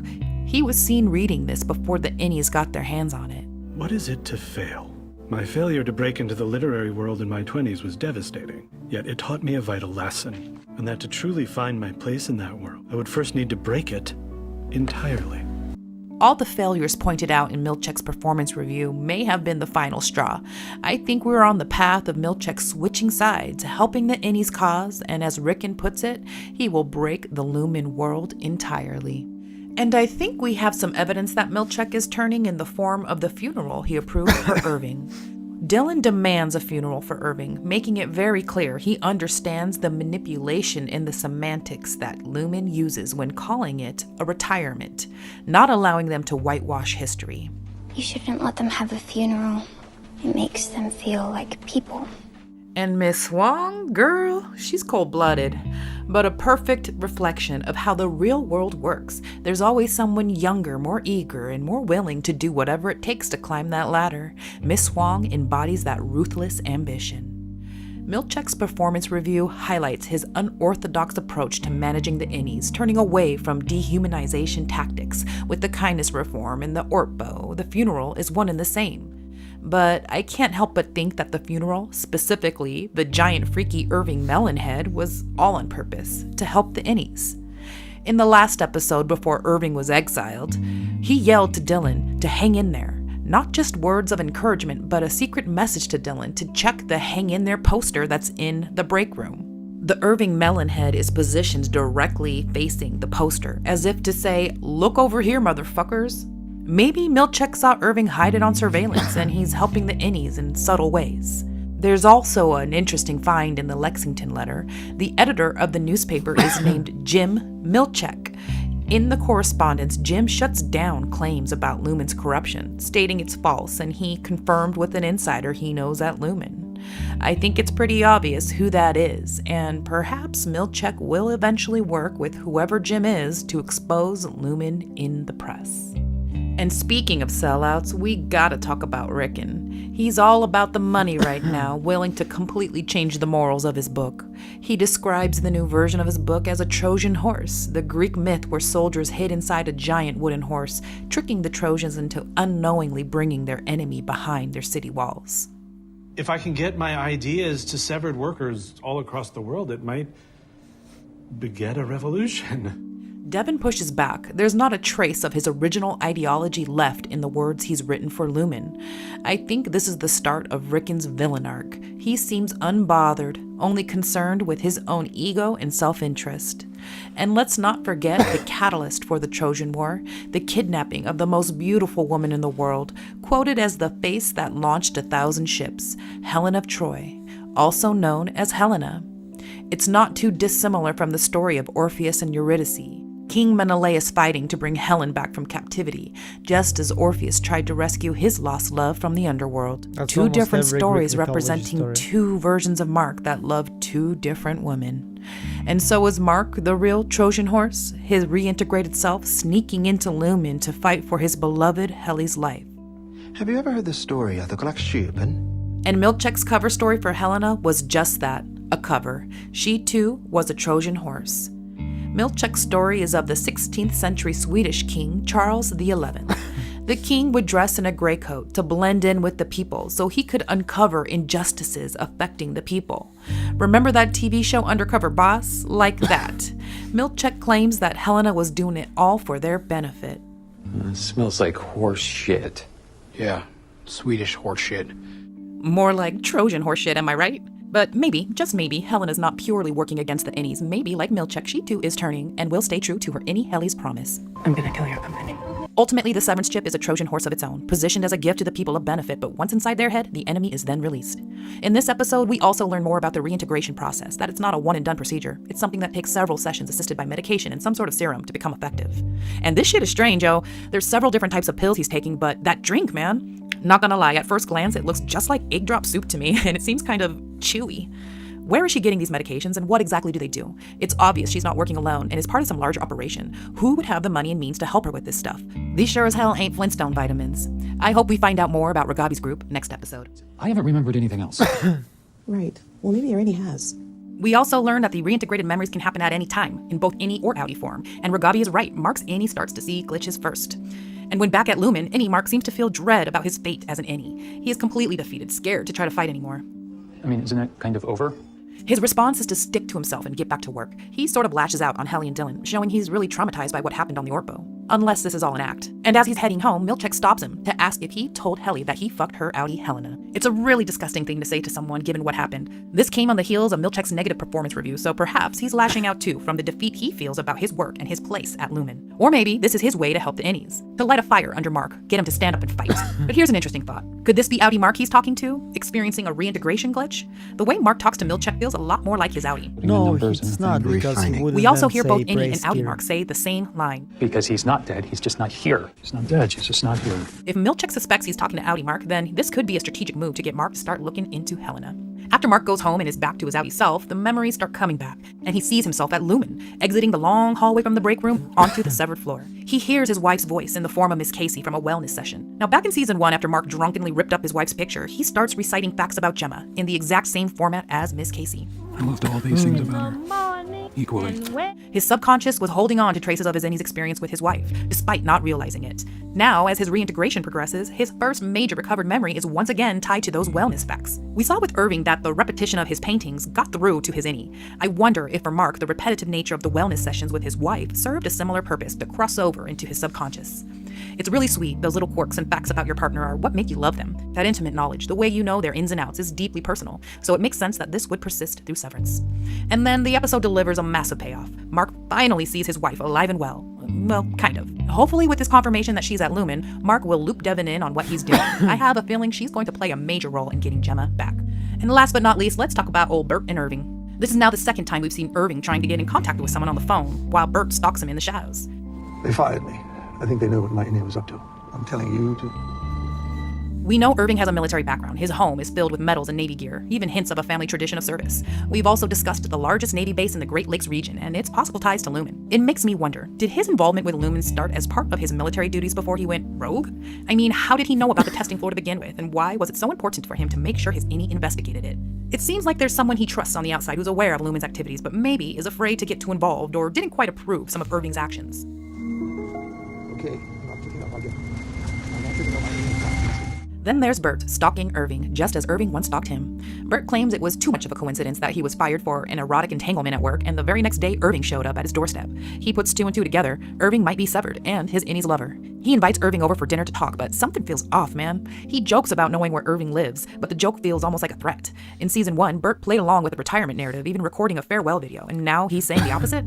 Maybe he was coerced into making that video, but I get a feeling of dread about what Bert's up to. I can't shake that feeling that Bert is hiding something, maybe still working for Lumen, or possibly something else. And so, another episode down, and 5 more to go. Things are moving fast, and I'm sure we will be in for a treat next episode. I want to hear your thoughts. What are your theories and predictions? Yeah, so what do you think? My thoughts are very simple about this. I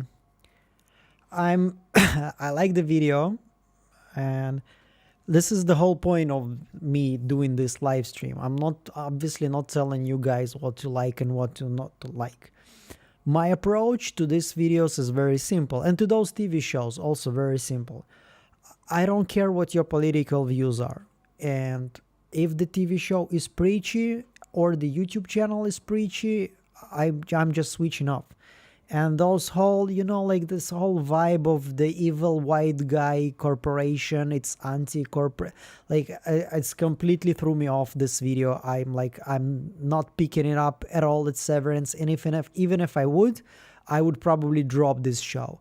This is not a Netflix TV show for me, where they supposed to tell me how evil white people are. I mean, it's okay. We're all evil. We're gonna, do the forgive us thing every day, whatever.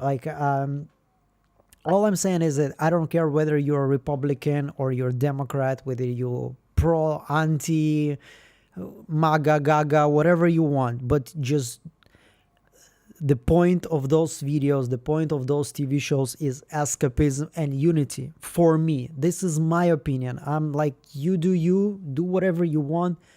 The reason why I never bring politics into my videos is because I want all of the people who love this show to enjoy my videos.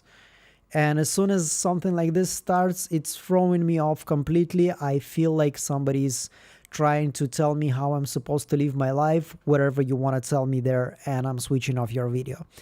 So yeah, let's see something else. Whatever this makes you feel about me, this is once again, this is yours. but I have to be honest about these things too. So yeah. What else are we watching? What else are we watching? The whole the Trump, the Snoop Dogg, the sellout, the black people suffering. Obviously, black people used to suffer and still are suffering. And obviously, not only black people are suffering, everybody's suffering. Like, all I'm saying is that this is not the TV show. Like, if I'm watching a TV show about slavery or about segregation or about something, yeah, it's the place there. It's the time and place to talk about those things.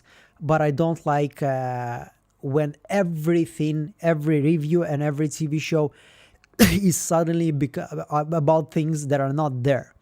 Okay, and that feels like not just a dishonest review, it feels like, as I told you a couple of times, this feels preachy. It feels like you're telling me about your political beliefs and you want me to believe what you believe. And as I told you, I don't really care what you believe. Just don't tell me what to believe myself. That's what I disliked about this video. The rest of it, the analysis was very good. The picking up a lot of interesting information was very good. But something that I don't want on my channel ever is the political discussion. Okay, I don't want it here at all. Like, everybody like, yeah, you and you, I hate you, you're red, you're blue. I don't want this on my channel, no matter what your political belief is. Blackface painting obviously is there, yeah. You see, this is exactly what I was expecting. Says the white boy. Yeah, I'm a white boy, yeah. I'm also Jewish, which is also like a lot of reason to hate me if you want. So go ahead for that too. Are we watching something else or not?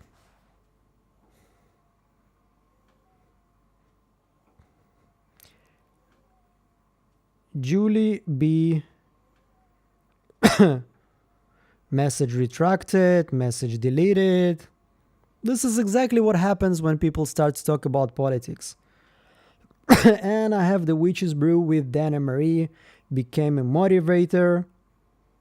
Yeah, this is exactly what I was talking about. Right now, half of the chat is split. This is why I was angry at this. Yeah. So thank you so much, the Witch's Brew and Dan and Marie. Thank you so much for becoming a member. I appreciate your support. As I told you,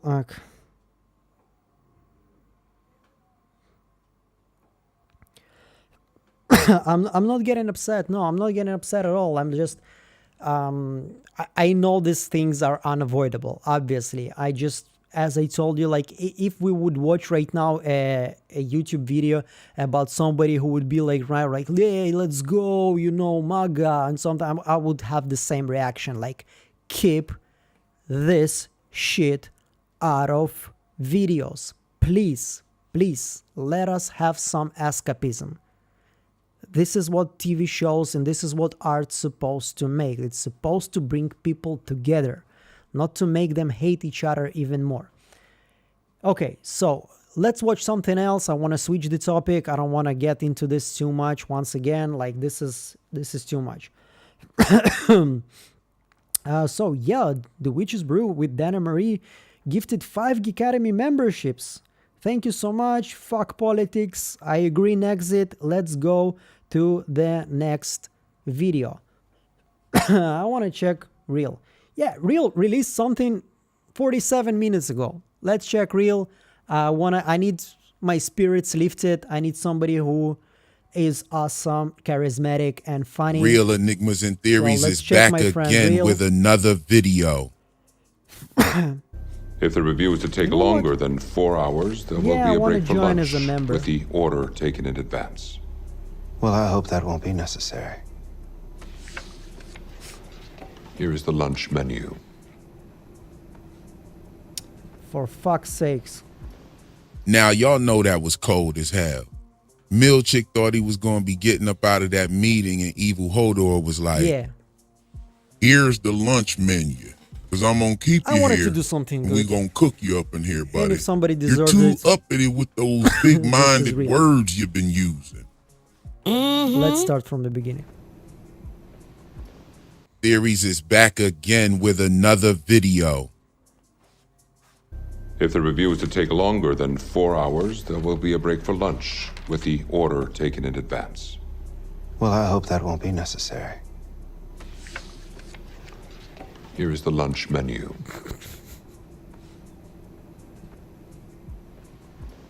Now, y'all know that was cold as hell.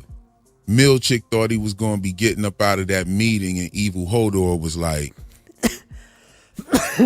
I love when he calls him Evil Hodor. I think this is the best nickname in the whole YouTube, like, not even like...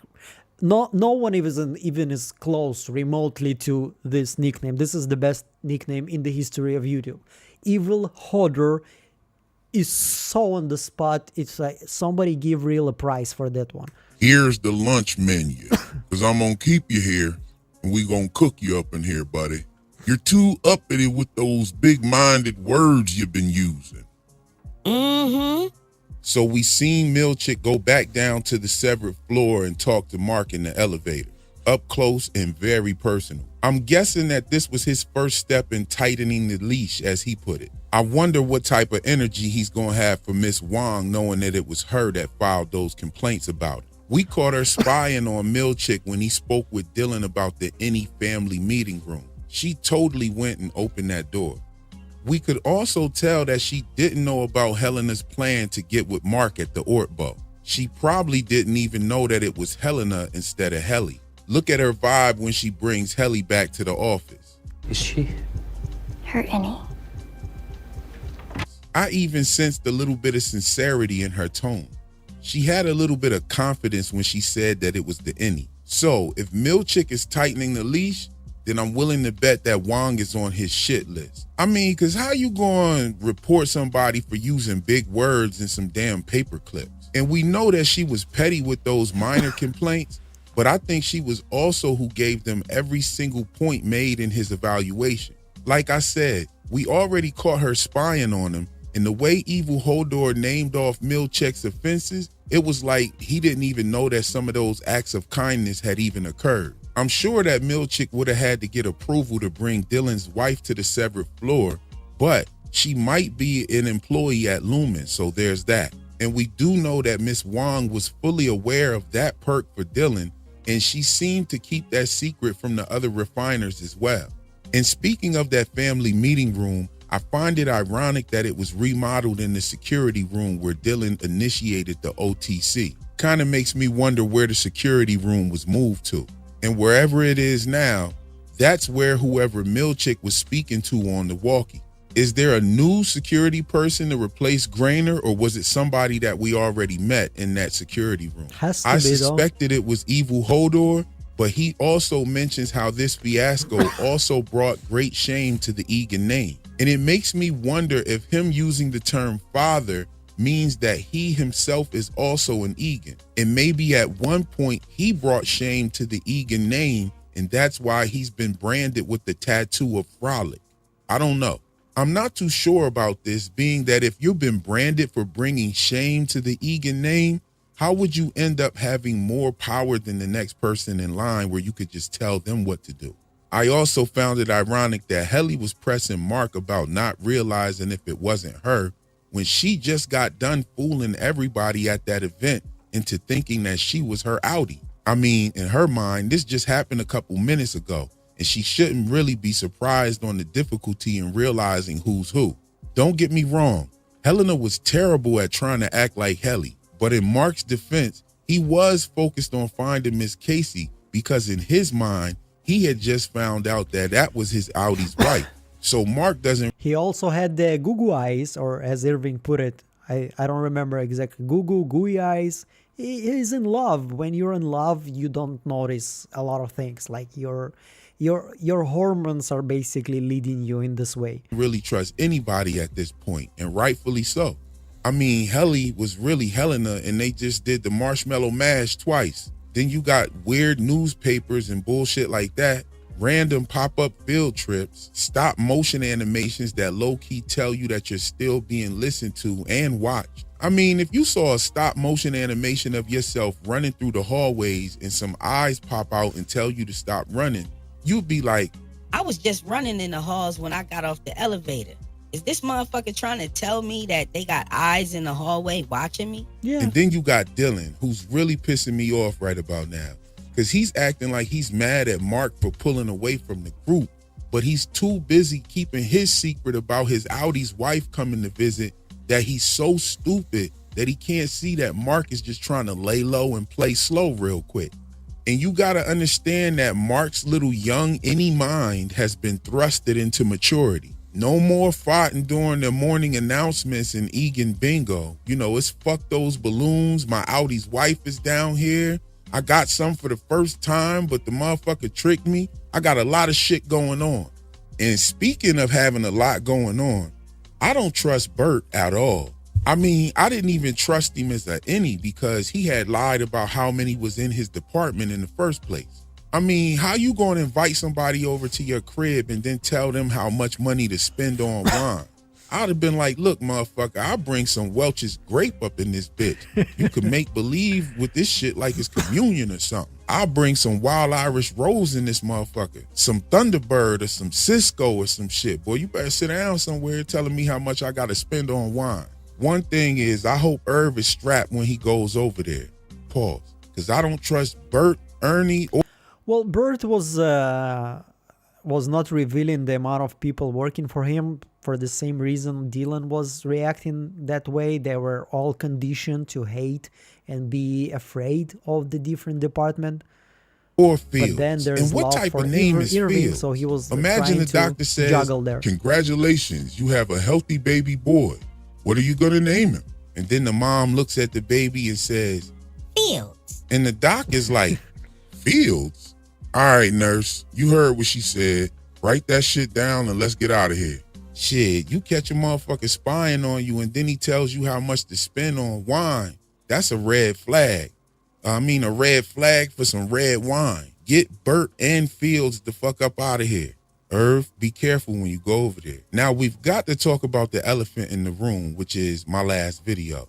Yo, go to the comments and look at how many people are saying I'm wrong about the quarters. But I'm getting a lot of love in there too. But I'll just say this. I've been wrong before, and people have scoffed at my theories, and I've ended up being right as well. So there's that. But one thing I didn't see much dispute about was the core principle about my theory. And that's the fact that I laid out about how Kier might not be the originator of Lumen. I mean, we're talking about a guy who has a whole religion built around him. He's got a town named after him and many other things. Definitely one thing that I noticed while editing the last video was that Kier started Lumen Industries in the city of Kier. Now, how did he have a town named after him at that stage of the company? I mean, the story behind this man is really starting to unravel as far as I'm concerned. I don't know if you see it, but I'm starting to see some holes in this logic. And not just holes, the whole shit might be fake. And if that's true, who's really running things? Dieter Egan being an anagram for AI generated. Well, hear me out, y'all. This theory gets real wild.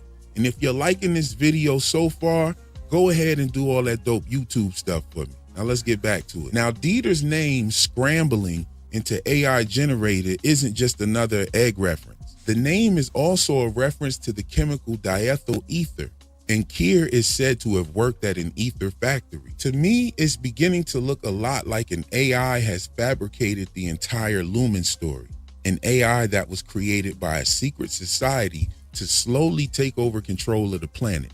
Just hear me out.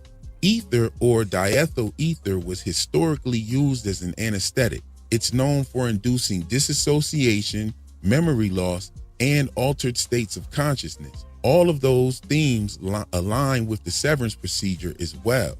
Now, a lot of people have just been overlooking this, but I've been talking about this, about Kier doing the skin salve and being a snake oil salesman. And I think that there's a possibility that he could have incorporated ether into his early products as an experimental ingredient. Given ether's numbing and psychoactive properties, it's possible that Lumen's first products were not just medicinal, but an early form of chemical behavior control.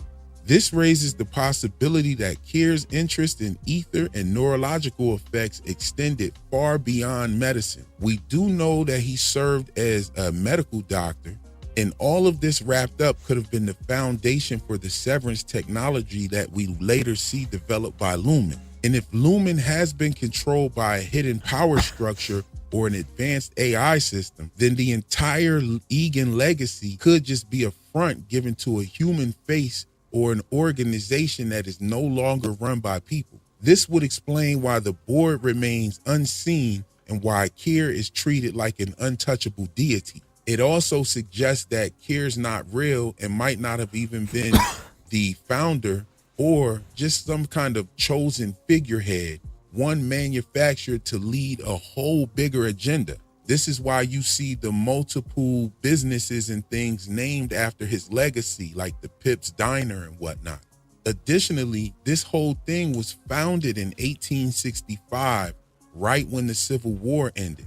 And the word salve is an anagram for slave. Now, the word slave is significant because the corporate control over the severed employees mimics a form of indentured servitude. This means that Keir's whole gift to the world thing was more like a sophisticated version of absolute control disguised as this technological breakthrough. And if you look at how Lumen's structure is, it operates just like these secret societies.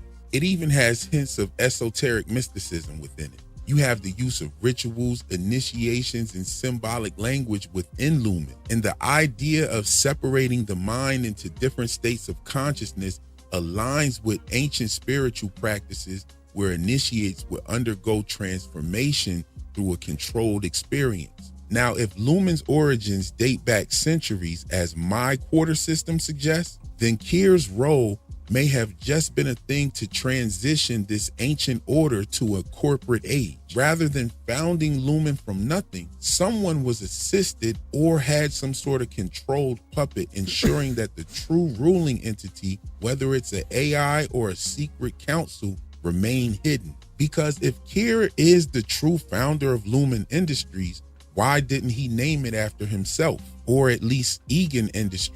I mean, men of his stature, especially those who build cult-like followings behind themselves, typically immortalize their names within their legacies.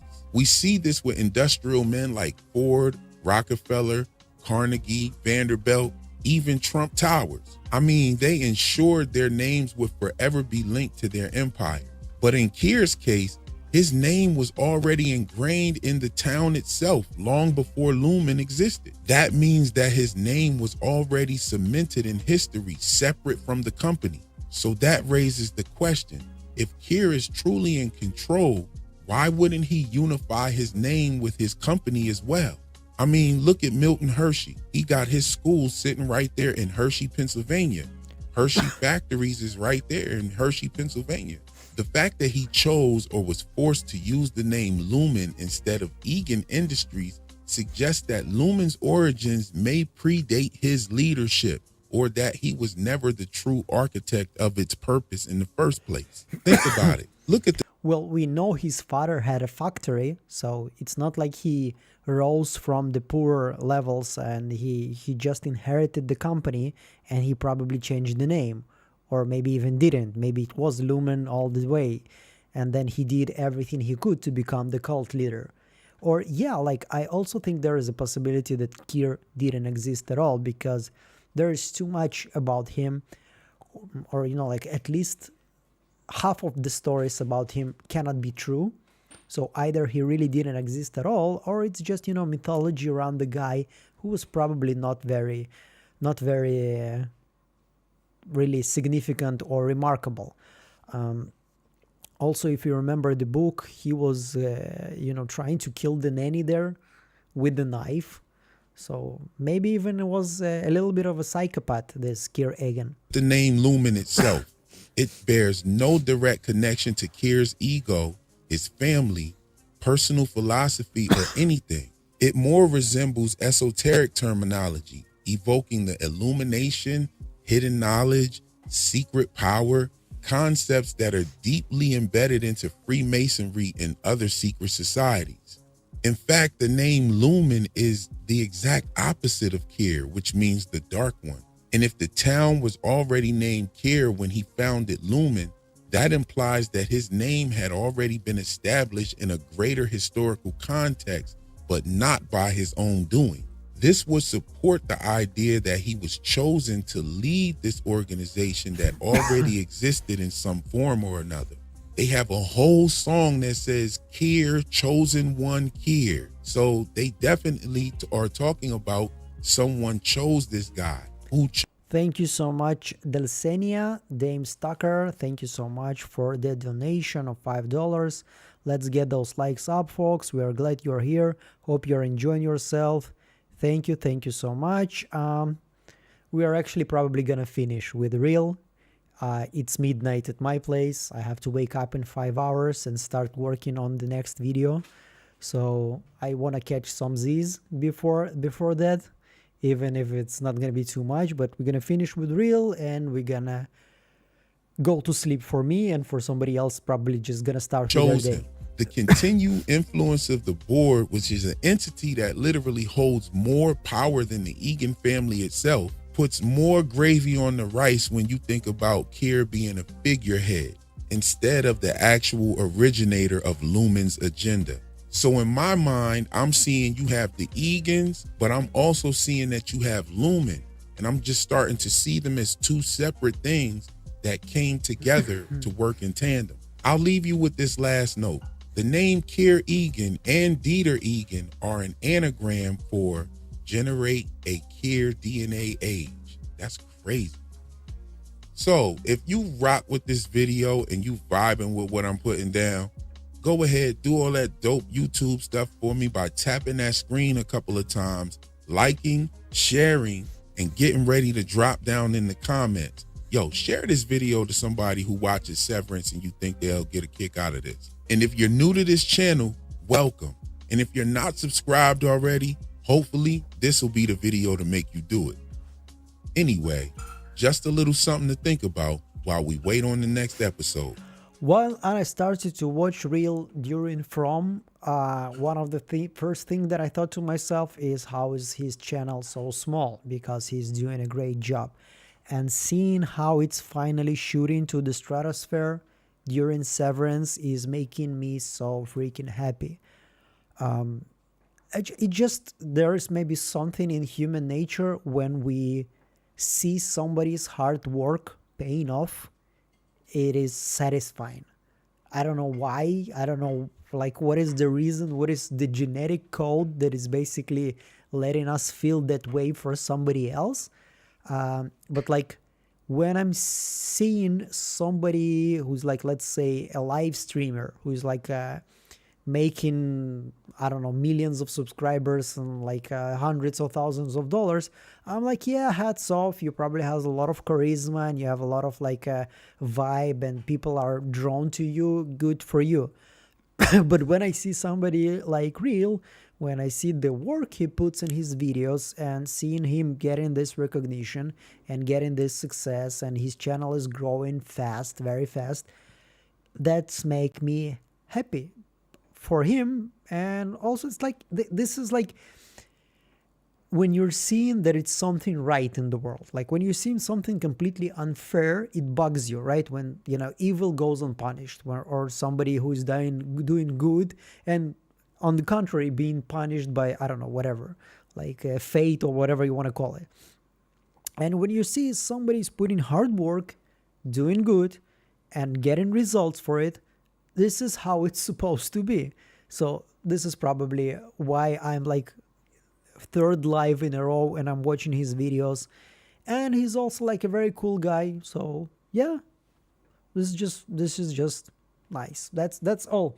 And this is what I'm gonna leave you today with, this thought of, let's hope we're gonna have the more the merrier of those moments when it's the right thing that happens with us and the world and everything that it's supposed to happen, and people who deserve to get what they deserve, whatever, whether it's good or bad, they're gonna get it, hopefully.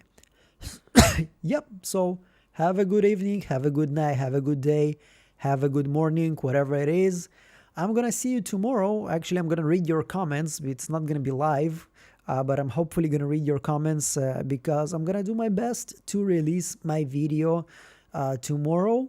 But as I promised you, I'm not gonna rush things. If it's gonna take me more than one day, I'm gonna work on it more than one day. That's it. Thank you so much. Thank you for all the support, for all the new